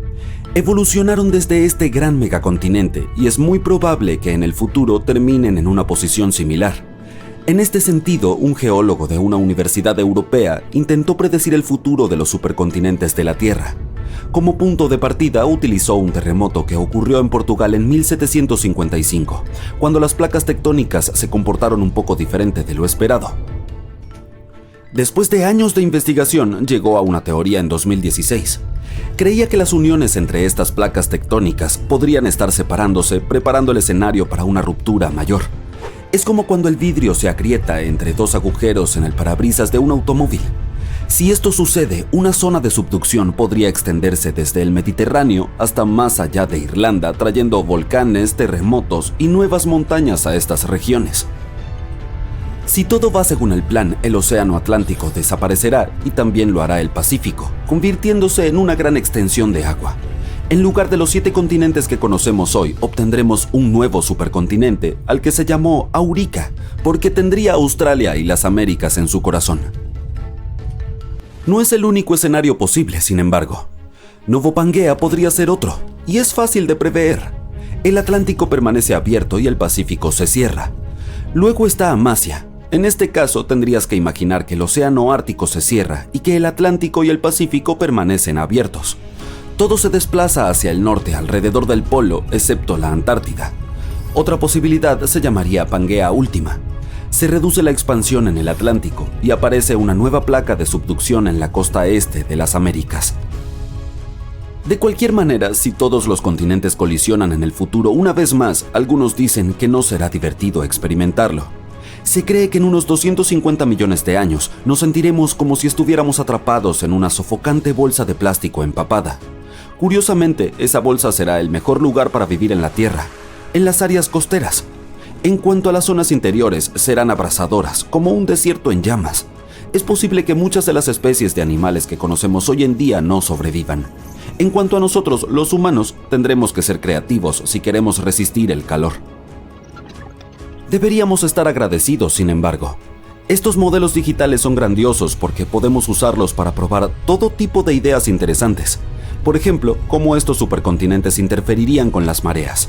Considerando los futuros viajes espaciales, estos modelos pueden ayudarnos a entender los climas de los exoplanetas, aquellos que están ubicados fuera de nuestro sistema solar. ¿Has oído hablar sobre la nave espacial Philae y su alocado viaje a un cometa llamado 67P allá por 2014? Se suponía que debía tener un aterrizaje suave, pero todo se volvió un caos cuando partes del dispositivo fallaron en dispararse y Philae rebotó en la superficie como una pelota de goma. Fue como una escena sacada de un dibujo animado. Afortunadamente, Philae logró enviar señales de vuelta a la Tierra confirmando que todavía estaba operativa, pero nadie sabía dónde había terminado. Fue un misterio durante casi 2 años hasta que nuevas imágenes de una sonda cercana revelaron su incómoda posición. Philae estaba tumbada de costado con sus patas parecidas a las de una araña en el aire, atrapada en una grieta sombreada en 67P. Y eso no era todo. Los datos de Filey sugerían que había hecho un breve segundo contacto que solo duró 2 minutos y los científicos no tenían idea de dónde ocurrió. Fue como un juego de escondite cósmico. ¡Yujú! Un científico planetario de la Agencia Espacial Europea dijo que Filey les había dejado un último misterio que estaba esperando ser resuelto. La buena noticia es que los científicos pudieron descubrir el segundo sitio de aterrizaje de Filey y aprender más sobre la superficie de 67P. Resulta que cuando la sonda golpeó la superficie, raspó una capa de polvo y escombros de unos 25 centímetros y medio de profundidad en la superficie del cometa, lo que dejó al descubierto el interior helado del cometa. Y hay más. El momento del choque permitió a los científicos calcular cuán blando era el interior del 67P. Al analizar los datos de un magnetómetro dentro de Filey, notaron un pico significativo justo alrededor del momento del segundo aterrizaje. Este duró alrededor de 3 segundos y el equipo concluyó que el interior del cometa era tan blando como nieve recién caída. Imagina eso, un cometa con rocas más esponjosas que la espuma de un capuchino. Ahora que los científicos planetarios tienen una mejor comprensión de las características físicas de un cometa, pueden planificar misiones futuras con mucha más certeza. Y es ahí donde las cosas se vuelven emocionantes. La esperanza para un futuro proyecto llamado Ambition sería retomar por primera vez una muestra almacenada de forma criogénica del interior de un cometa a la Tierra. Puede que Filey no haya tenido el aterrizaje más suave, pero seguro que nos brindó algunas aventuras cósmicas salvajes y extravagantes. Cuando se trata de cometas, probablemente la estrella del espectáculo en el mundo de los cometas es Halley. Como un cometa periódico, visita la Tierra cada 75 años aproximadamente, lo que significa que tienes la oportunidad de verlo 2 veces en tu vida. La última vez que pasó fue en 1986 y no volverá hasta 2061. Este cometa fue nombrado en honor al astrónomo inglés Edmund Halley, quien se dio cuenta de que 3 cometas vistos en 1531, 1607 y 1682 era el mismo objeto que regresaba una y otra vez. Predijo que el cometa volvería en 1758 y fue nombrado en su honor a pesar de que él no estaba vivo para verlo. El cometa Halley fue visto por primera vez en el 239 a.C. y antiguos astrónomos asiáticos, digamos que es un trabalenguas, registraron su paso en sus crónicas. En aquel entonces la gente creía que los cometas eran presagios de gran desastre o cambio, pero ahora sabemos un poco más sobre ellos. En el siglo XIX, el escritor Mark Twain bromeó diciendo que había llegado con el cometa Halley en 1835 y que esperaba partir con él. Murió el día después del acercamiento más cercano del cometa en 1910. Increíble, ¿no? El cometa Hale-Bopp también captó atención en 1997. Este era tan brillante que las personas pudieron verlo a simple vista durante alrededor de 1 año y medio, especialmente en el hemisferio norte. De hecho, era 1000 veces más brillante que el cometa Halley. Incluso las personas en áreas con mucha iluminación, como Chicago, podían echar un vistazo a sus colas azules y blancas. El cometa Hale-Bopp fue descubierto por Alan Hale en Nuevo México y Thomas Bob en Arizona. Ellos solo estaban contemplando el cielo y de repente vieron este objeto borroso cercano que antes no estaba allí. Los astrónomos también estaban emocionados por este evento. Utilizaron telescopios para estudiar el cometa a medida que se acercaba e incluso la NASA utilizó el telescopio espacial Hubble para obtener una mejor vista del asunto. El núcleo de Hale-Bopp era enorme, aproximadamente de 30 a 40 kilómetros de diámetro, y desprendía una gran cantidad de polvo. Hablando de Hale-Bopp, la canción Pop Bob de los hermanos Hanson fue un éxito mundial en ese mismo año, 1997. ¿Existirá alguna conexión? De todos modos, hace 5000 años, otro cometa pasó junto a nuestro Sol y protagonizó un espectáculo para las civilizaciones de toda Eurasia y África del Norte. Lamentablemente, este misterioso visitante no fue registrado en ninguna crónica histórica, pero los científicos tienen métodos ingeniosos para descubrir las cosas.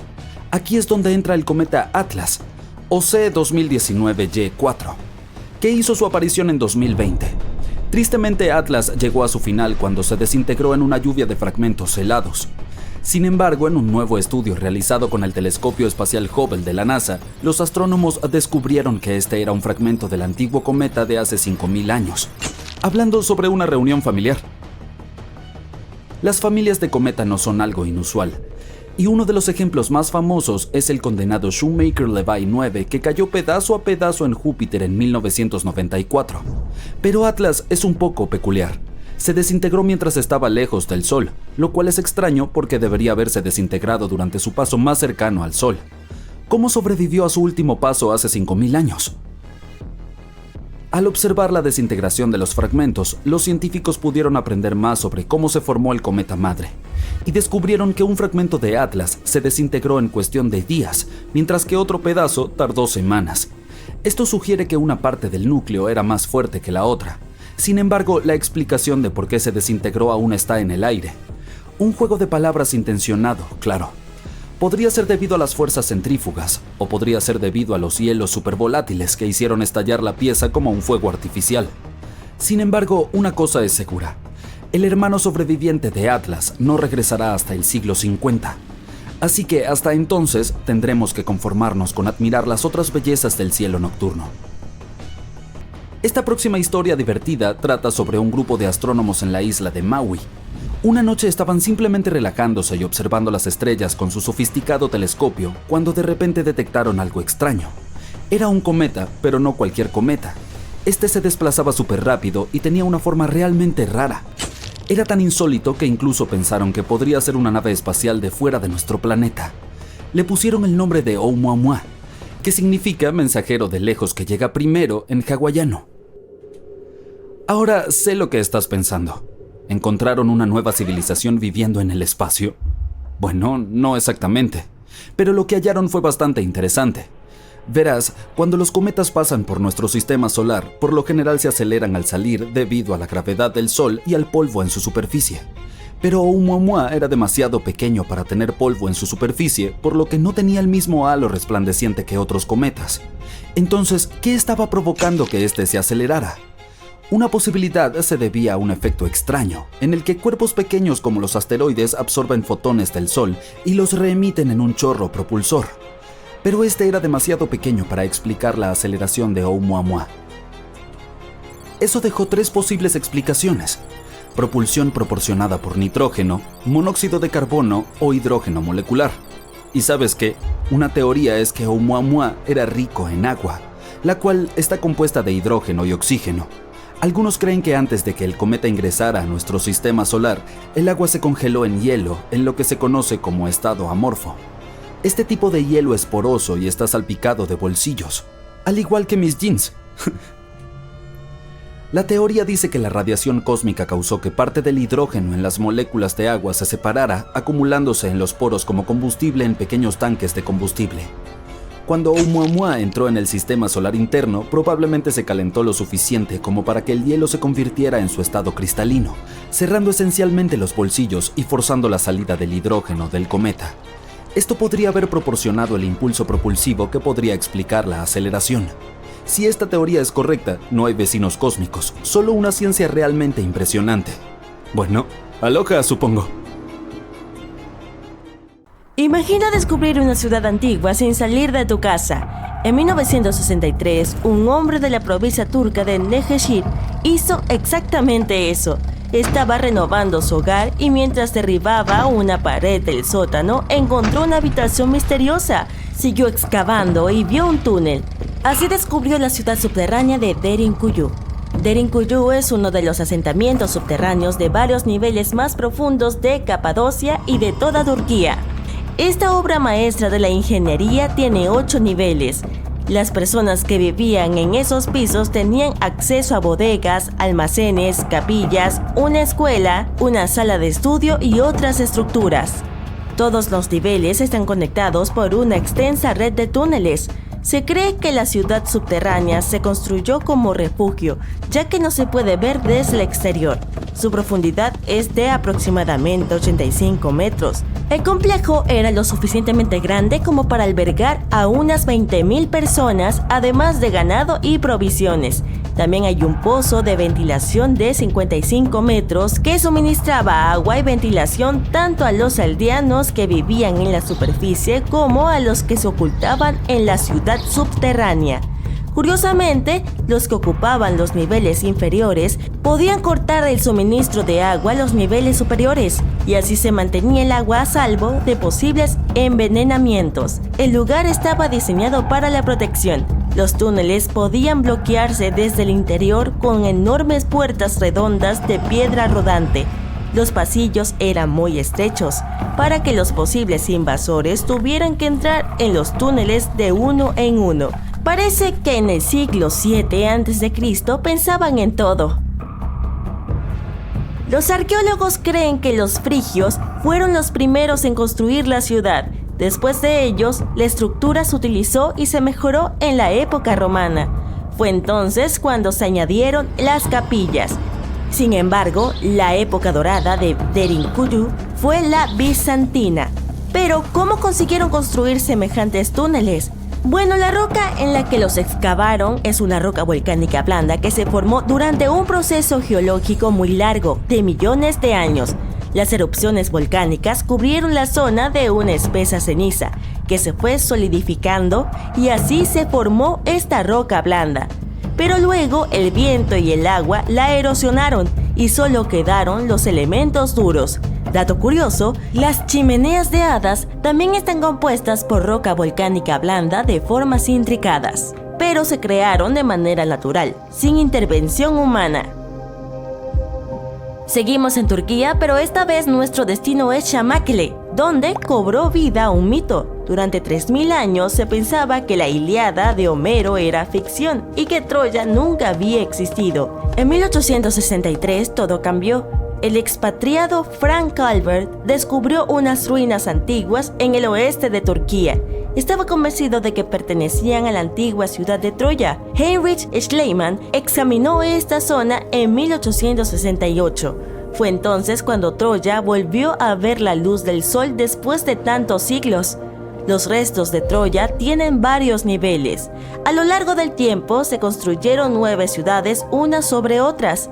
Los historiadores afirman que la zona estaba estratégicamente situada entre Europa y Asia, por lo que se convirtió en un próspero centro comercial y cultural. Esta posición estratégica hizo que Troya resultara atractiva a lo largo de la historia. Tras el famoso conflicto, la ciudad fue abandonada entre los años 1100 y 700 a.C. Entonces los colonos griegos redescubrieron la zona e incluso estuvo bajo el dominio de Alejandro Magno. Más adelante, los romanos invadieron la ciudad. Si visitamos el lugar, lo primero que veremos es una réplica del caballo de madera de la película rodada en 2004. La siguiente parada es Lothal. En la década de 1950 descubrieron en la India Lothal y otros yacimientos harapanos. Estas nuevas provincias ampliaron los límites de la civilización del Valle del Indo. Lothal era una parte importante de la civilización harapana. Tenía vastos campos de algodón y arroz. Además, había una fábrica de collares. Las cuentas se hacían con piedras semipreciosas como el ágata. Muchas de estas cuentas se encontraron más tarde en Mesopotamia, lo que demuestra que Lothal era un próspero puerto comercial. Los arqueólogos creen que la ciudad formaba parte de una ruta muy transitada. Rastros de agricultura comprobado. Rastros de comercio comprobado. ¿Qué más? Restos de edificios residenciales, calles, aceras de baño y desagües. Excelentes ejemplos de las primeras urbanizaciones. La ciudad estaba bien construida. Había casas modernas. Algunas tenían 6 habitaciones, cuartos de baño, un gran patio e incluso una terraza. Lothal también posee el muelle conocido más antiguo del mundo, que unía la ciudad con el río Sabarmati y con la ruta comercial. La antigua ciudad maya de Calakmul se encuentra en el sur de México, en la selva tropical de las tierras bajas. Entre los años 500 y 800 de nuestra era, Calakmul llegó a albergar a más de 50,000 personas. Había una plaza central rodeada de barrios exteriores, y si contamos tantos a los habitantes de todas esas zonas más alejadas como a los que vivían en el centro, Calakmul tenía una población de más de 1,5 millones de personas y estuvo habitada durante más de 12 siglos. Se cree que el lugar tenía más construcciones que cualquier otro asentamiento maya conocido. Después del año 1000 de nuestra era, la civilización maya sufrió un declive. El asentamiento que alguna vez fue el centro de Mesoamérica fue abandonado casi por completo. La antigua ciudad estaba en el corazón de la segunda selva tropical más grande de América. El yacimiento está bien conservado, por lo que hoy, si lo visitas, podrías imaginarte cómo era la vida en la antigua época maya. Los restos de la ciudad incluyen complejos arquitectónicos y monumentos esculpidos, sistema de defensa, canteras, dispositivos para transportar agua, terrazas agrícolas, enormes pirámides, templos y palacios. Por no hablar de una gran variedad de adornos para el cuerpo y artículos semejantes. Esto demuestra que dentro de la selva tropical había complejas sociedades muy organizadas. Los mayas representaban a la naturaleza en sus pinturas, cerámicas, esculturas, en los rituales e incluso en los alimentos. Ahora nos dirigimos a un lugar que se pensaba que no existía. La ciudad de Heracleion solo aparecía en algunas inscripciones y textos antiguos. Resulta que llevaba miles de años esperando a ser descubierta. La búsqueda se había extendido por la mayor parte de la costa de Egipto, pero entonces el arqueólogo Frank Jodío y su equipo detectaron un rostro colosal que los observaba debajo del agua. Descubrieron la antigua ciudad de Heracleion, completamente sumergida a 6,5 kilómetros de la costa de Alejandría. En las ruinas de la ciudad perdida había 64 barcos, 700 anclas y un tesoro de monedas de oro. Los arqueólogos consideran que los hallazgos más importantes realizados por la expedición son una estatua de 5 metros de altura y los restos del templo. Por aquel entonces, en la ciudad se celebraban ceremonias en el templo de Amón. Las ruinas y los artefactos eran de granito y diorita, por lo que estaban en buen estado aún después de haber estado bajo el agua durante siglos. Todas estas ruinas nos ayudan a entender cómo era la vida hace 2300 años en uno de los puertos comerciales más importantes del mundo. La ciudad tenía una red de canales que unían numerosos puertos y atracaderos. Podría considerarse una Venecia del antiguo Egipto. Torres, templos, casas y otras estructuras también estaban conectadas por puentes. Heracleion era el principal puerto del país para el comercio internacional y la recaudación de impuestos. Nadie sabe realmente cómo acabó sumergida la ciudad, pero los arqueólogos lo relacionan con causas naturales. A finales del siglo II a.C., muy probablemente tras una inundación, Heracleion quedó cubierta de agua y entonces Alejandría, la ciudad fundada por Alejandro Magno, comenzó a crecer. Antes de la fama de Alejandría, Heracleion era el principal puerto de entrada a Egipto, así que luego del desastre, muchos barcos tuvieron que cambiar de ruta e ir a Alejandría. Heracleion perdió su gloria hasta su redescubrimiento en 1933. Mesa Verde es un parque nacional situado en Colorado y es la mayor reserva arqueológica de Estados Unidos, con más de 5,000 yacimientos, incluidas 600 viviendas construidas en acantilados. El nombre de Mesa Verde se debe a la forma de las montañas de la zona, con cimas planas y laderas escarpadas. El parque es un yacimiento arqueológico de los pueblos ancestrales. A partir del año 7500 a.C., un grupo de paleoindios nómadas vivió por temporadas en Mesa Verde. Eran cazadores, recolectores y agricultores y levantaron los primeros edificios llamados pueblos de la región. A finales del siglo XII, los habitantes de Mesa Verde empezaron a construir enormes viviendas en los acantilados, que hoy en día son las estructuras más conocidas del parque. Imagina que tienes 15 años y te aburres de jugar videojuegos. En cambio, para pasar el tiempo, decides volver a un viejo pasatiempo tuyo, rastrear ciudades mayas perdidas. ¿Has oído que se dice que algunas civilizaciones antiguas construyeron ciudades enteras basadas en constelaciones, por lo que decides comprobar si eso era cierto para los mayas? Encuentras un libro que contiene todas las constelaciones que la civilización maya creía que existían. Abres Google Maps y mapeas todas las antiguas ciudades mayas descubiertas hasta la fecha. Empiezas a ver que esta información realmente coincide. Y verdaderamente las mayores ciudades mayas antiguas corresponden a las estrellas más grandes y brillantes de las constelaciones mayas. Bien, esto se está poniendo interesante. Te las arreglas para mapear más de 100 ciudades antiguas cuando de repente notas algo extraño. Hay un área en la península de Yucatán en México donde los arqueólogos han desenterrado 2 ciudades mayas, pero en el mapa de la constelación hay 3 estrellas. ¿Podría esto significar que cerca hay una ciudad perdida hace mucho tiempo esperando ser descubierta? Puedes pensar que esto suena demasiado soñador, pero la historia es real. El relato anterior le sucedió a un adolescente canadiense llamado William Gadoury. El niño es conocido como un genio de la ciencia e incluso ganó un premio por la teoría de las constelaciones que acabamos de presentar. Cuando notó que faltaba una tercera ciudad en la constelación 23 que estaba examinando, comenzó a buscar en internet imágenes satelitales que pudieran ayudarlo a resolver este misterio. Examinó imágenes de la NASA, JAXA, una empresa de satélites con sede en Japón, y Google Earth. Estas imágenes aún eran insuficientes para responder a sus preguntas, por lo que se acercó a un amigo dentro de la Agencia Espacial Canadiense. Su amigo le proporcionó imágenes satelitales de última generación que le dieron la respuesta que estaba buscando. Según las imágenes, existe una gran plaza, justo en la frontera de México y Belice, que parece los restos de una ciudad. William llevó las imágenes a un experto en sensores remotos, Dr. Armand Larocque, de la Universidad de New Brunswick. Estudiaron las imágenes a fondo y concluyeron que el área podría albergar 30 edificios e incluso una gran pirámide. La comunidad científica y arqueológica enloqueció con el descubrimiento del joven de 15 años. ¿Puede ser esto realmente cierto? Algunos antecedentes. Las ciudades mayas perdidas comenzaron a ser desenterradas a mediados del siglo XX. Desde entonces se han descubierto ruinas de ciudades como Tikal, Palenque y Uxmal. Los mayas fueron una de las civilizaciones precolombinas más grandes que vivieron en las Américas. Comenzaron a establecerse en el área ya en 1500 a.C.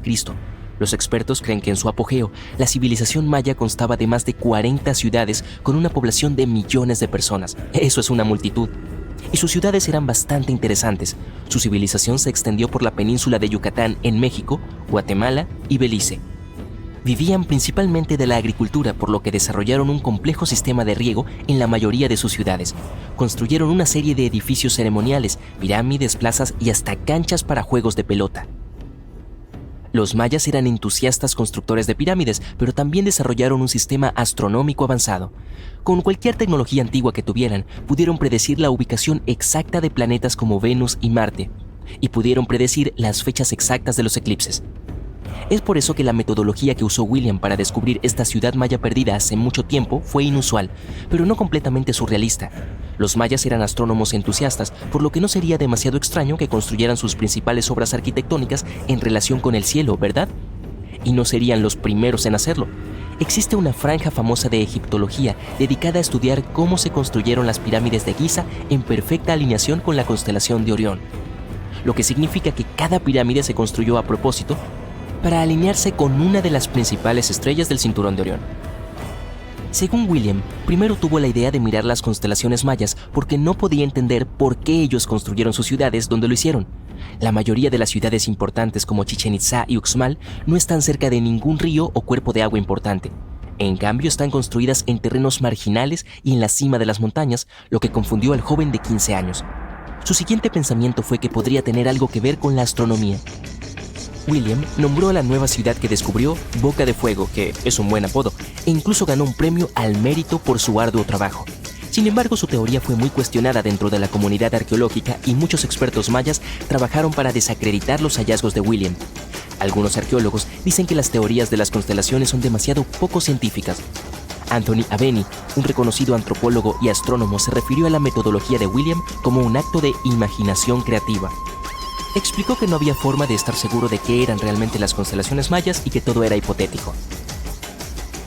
Otra desacreditación de los hallazgos de William provino del mayista David Stewart, quien dijo que el objeto identificado en las imágenes satelitales no es más que un viejo campo de maíz. Su afirmación fue respaldada por una expedición que tuvo lugar cerca del área en 2021, cuando los arqueólogos presentes informaron que no había nada en esta área. Aún así, un joven de 15 años casi encuentra una ciudad maya perdida hace mucho tiempo, lo cual es bastante emocionante si me preguntas. Técnicas similares a las usadas por William en realidad se están utilizando para desenterrar civilizaciones perdidas en todo el mundo. Según la arqueóloga espacial Sarah Parker, las imágenes satelitales han sido un factor clave en el descubrimiento de ciudades antiguas en Egipto y otros lugares. La propia Sarah pasa la mayor parte de sus días examinando imágenes en busca de signos de donde podría haber habido ciudades hace mucho tiempo. Lo que pasa, dice, es que cada vez que tienes algo enterrado, va a estar cubierto ya sea por vegetación, tierra o arena, o alguna otra construcción moderna encima. Para evaluar si hay algo oculto bajo grandes copas de vegetación o no, utiliza tecnología infrarroja. Por ejemplo, un importante descubrimiento reciente en Brasil se hizo de manera similar. Las imágenes de satélite detectaron una red de trincheras que datan del año 200 a 1200 después de Cristo. Esto sugiere existencia de asentamientos que podrían haber albergado a unas 60.000 personas, pero en este caso, las imágenes satelitales efectivamente correspondían a lo que había en el suelo. Investigadores de la Universidad de Florida encontraron varios montículos que estaban acompañados de zanjas y geoglifos. Los arqueólogos también encontraron restos de muros cuidadosamente diseñados, centrados alrededor de plazas muy parecidos al tipo de construcción realizado por los antiguos mayas. Los avances en la tecnología satelital también arrojaron nueva luz sobre las antiguas ciudades mayas descubiertas hace mucho tiempo, como Tikal. Ubicada en el corazón de la selva guatemalteca, se cree que Tikal fue la capital del antiguo imperio maya. En su apogeo, fue comparable en importancia a ciudades como Londres o Nueva York en el mundo actual. Está compuesta por una serie de complejos monumentos, muchos de los cuales se cree que fueron lugares de descanso de reyes y caciques. Ya se sabe que Tikal fue grande, pero los descubrimientos recientes muestran que podría haber sido incluso 3 veces más grande de lo que los científicos creían originalmente. El principal descubrimiento gira en torno a una fortificación en las afueras de la ciudad que indica hasta dónde se extendía la ciudad original. Y todavía se llevan a cabo nuevos descubrimientos. En 2017, los investigadores también descubrieron nuevas pistas sobre las posibles causas del declive de la civilización maya. Usando datos de un sitio en Ceibal, ubicado a unos 100 metros al suroeste de Tikal, los científicos analizaron datos de radiocarbono, de cerámica y excavaciones arqueológicas para extraer nueva información sobre la repentina desaparición de esta gran civilización. La información muestra que, en lugar de un colapso repentino, lo más probable es que los mayas colapsaron en olas de inestabilidad social y crisis políticas. Se cree que estos eventos deterioraron los centros de las ciudades mayas y comenzaron a causar la dispersión de la población. Bueno, parece que es el mejor momento para descubrir ruinas antiguas. ¿Qué dices? ¿Lo intentarás tú también? A diferencia de muchos otros lugares de entierro del antiguo Egipto, la tumba del rey Tutankamón permaneció oculta y libre de ladrones durante 3000 años. Una razón fue que la tumba era más pequeña que las demás y estaba escondida en un lugar llamado el Valle de los Reyes. Esta área ya estaba siendo explorada intensamente para cuando tropezaron con el lugar de Tutankamón. La entrada estaba cubierta de escombros procedentes de la construcción de una tumba cercana, lo que también debió ayudar a mantenerla en secreto. Además, no había escrituras ni señales en el exterior. El paso del tiempo también jugó un papel al mantenerla en increíble estado hasta la década de 1920, cuando un hombre llamado Howard Carter finalmente logró entrar. ¿Pero Carter era realmente un héroe? Algunos hallazgos recientes sugieren que podría haber sido más astuto de lo que se pensaba. Anteriormente la gente creía que Carter no era solo un cazador de tesoros glorificado, sino un verdadero arqueólogo. Antes de Tutankamón había estado en una búsqueda incansable de artefactos egipcios. Descubrió su interés en estos objetos cuando era niño y pronto comenzó a dibujar las esculturas e inscripciones que se encontraban en las tumbas antiguas. Después de hallar los restos del rey Tutankamón, Carter pasó una década registrando y procesando todo tipo de objetos como tronos dorados, carros y estatuas de la tumba, y enviándolos por el Nilo hacia el Museo de Egipto en El Cairo. Bueno, al menos esa era la historia oficial. Descubrimientos más recientes afirman que no todos los objetos llegaron a manos de los funcionarios egipcios. Una carta secreta parece revelar la pequeña política de Carter de 10 para ellos, 1 para mí. La carta en cuestión fue enviada a Sir Alan Gardiner, un filósofo y amigo de Carter, fechada en 1922. En estos escritos, Carter mencionó haber encontrado la tumba y le pedía consejo a su amigo. En otra carta de 1934, Gardiner parece estar agradeciendo a Carter por un amuleto que le fue enviado como regalo. Carter insistía en que no provenía de la tumba de Tutankamón, pero evidentemente sí provenía de allí. Incluso el director británico del Museo Egipcio estaba al tanto de los astutos manejos de Carter, pero no pudo probarlo. Comparó el amuleto de Gardiner con otros de la tumba de Tutankamón y coincidían perfectamente. Gardiner estaba tan decepcionado de haber sido puesto en tal situación comprometedora que se desahogó con Carter en otra carta. Como era un buen amigo, Gardiner no delató al famoso arqueólogo. En cambio, le aconsejó que devolviera esos objetos robados a El Cairo. Así como te aconsejaría que le des me gusta a este video y te suscribas al canal de Genial para ver más videos increíbles sobre los temas más apasionantes de la historia. Este no fue el único comportamiento sospechoso de Carter después del descubrimiento. En 1947, un hombre llamado Alfred Lucas, que solía trabajar con el polémico arqueólogo, dio información en una revista poco conocida de El Cairo. Afirmó que Carter abrió subrepticiamente la puerta de la cámara funeraria por sí mismo. Luego la selló otra vez como si nada hubiera ocurrido antes de la revelación oficial. ¿Por qué haría eso? Bueno, la misma teoría sugiere que Carter y su equipo pudieron haber entrado a la tumba antes para apoderarse de algunos tesoros antiguos. Obviamente, estas personas no podían arriesgarse a que tales objetos fueran vendidos mientras ellos aún estuvieran vivos, pero se aseguraron de que fueran subastados después de su fallecimiento. Carter, sin embargo, nunca confesó nada. Tampoco lo negó, pero el gobierno egipcio no podía arriesgarse a más desapariciones misteriosas. Por eso le prohibieron entrar a la tumba por un tiempo. Algunos han relacionado este aparente robo con la maldición del rey Tutankamón. Si nunca has oído hablar de ella, debes saber que se convirtió en una historia bastante aterradora poco después de que se descubriera el lugar de descanso del faraón. Se decía que cualquiera que interfiriera con la tumba del joven rey enfrentaría una mala suerte fatal. No era que una momia te fuera a atacar directamente, pero se corrió la voz de que las personas involucradas en perturbar la morada del rey Tutankamón encontraron un final misterioso y prematuro. El fallecimiento más inoportuno relacionado con esta supuesta maldición es el de George Herbert, el quinto conde de Carnarvon. Él era un aristócrata británico que ayudó a financiar la expedición. Falleció apenas un año después de que la tumba fuera abierta. A la gente le encanta considerarlo un misterio, pero resulta que Herbert ya estaba bastante deteriorado de salud cuando llegó a El Cairo y terminó sucumbiendo ante una enfermedad común. Ahora hablemos de números. Había muchas personas relacionadas con la apertura de esta tumba: guardias de seguridad, arqueólogos y personas de apoyo. Y ciertamente algunos de ellos fallecieron poco después de que la tumba comenzara a recibir visitantes. Por mucho que nos gustaría que esta maldición fuera cierta por el bien de una buena historia, estadísticamente si tienes un grupo de gente conectada con la apertura de una tumba, esperarías algunas muertes solo por casualidad. La esperanza de vida promedio para aquellos supuestamente afectados por la antigua maldición fue de más de 20 años después de que el hechizo debiera haber surtido efecto. La hija de Herbert incluso vivió hasta los años 80, es decir, medio siglo después. Y el mismo Howard Carter vivió hasta 1939, unos 16 años después de la gran revelación. Algunos han sugerido que la maldición no fue más que una cuidadosa estrategia de relaciones públicas. Verás, cuando se encontró la tumba de Tutankamón, Howard Carter quería mantener alejados a los periodistas entrometidos. Por lo tanto, podría haber inventado una maldición que pendiera sobre cualquiera que entrara al lugar de descanso del joven rey. Pero, ¿qué fue robado de la tumba de Tutankamón? Bueno, para empezar, algunas joyas. Podría habérselas llevado el mismo Howard, según un especialista francés. Él realizó una investigación intensiva y examinó fotografías antiguas tomadas dentro de la tumba en los años 20.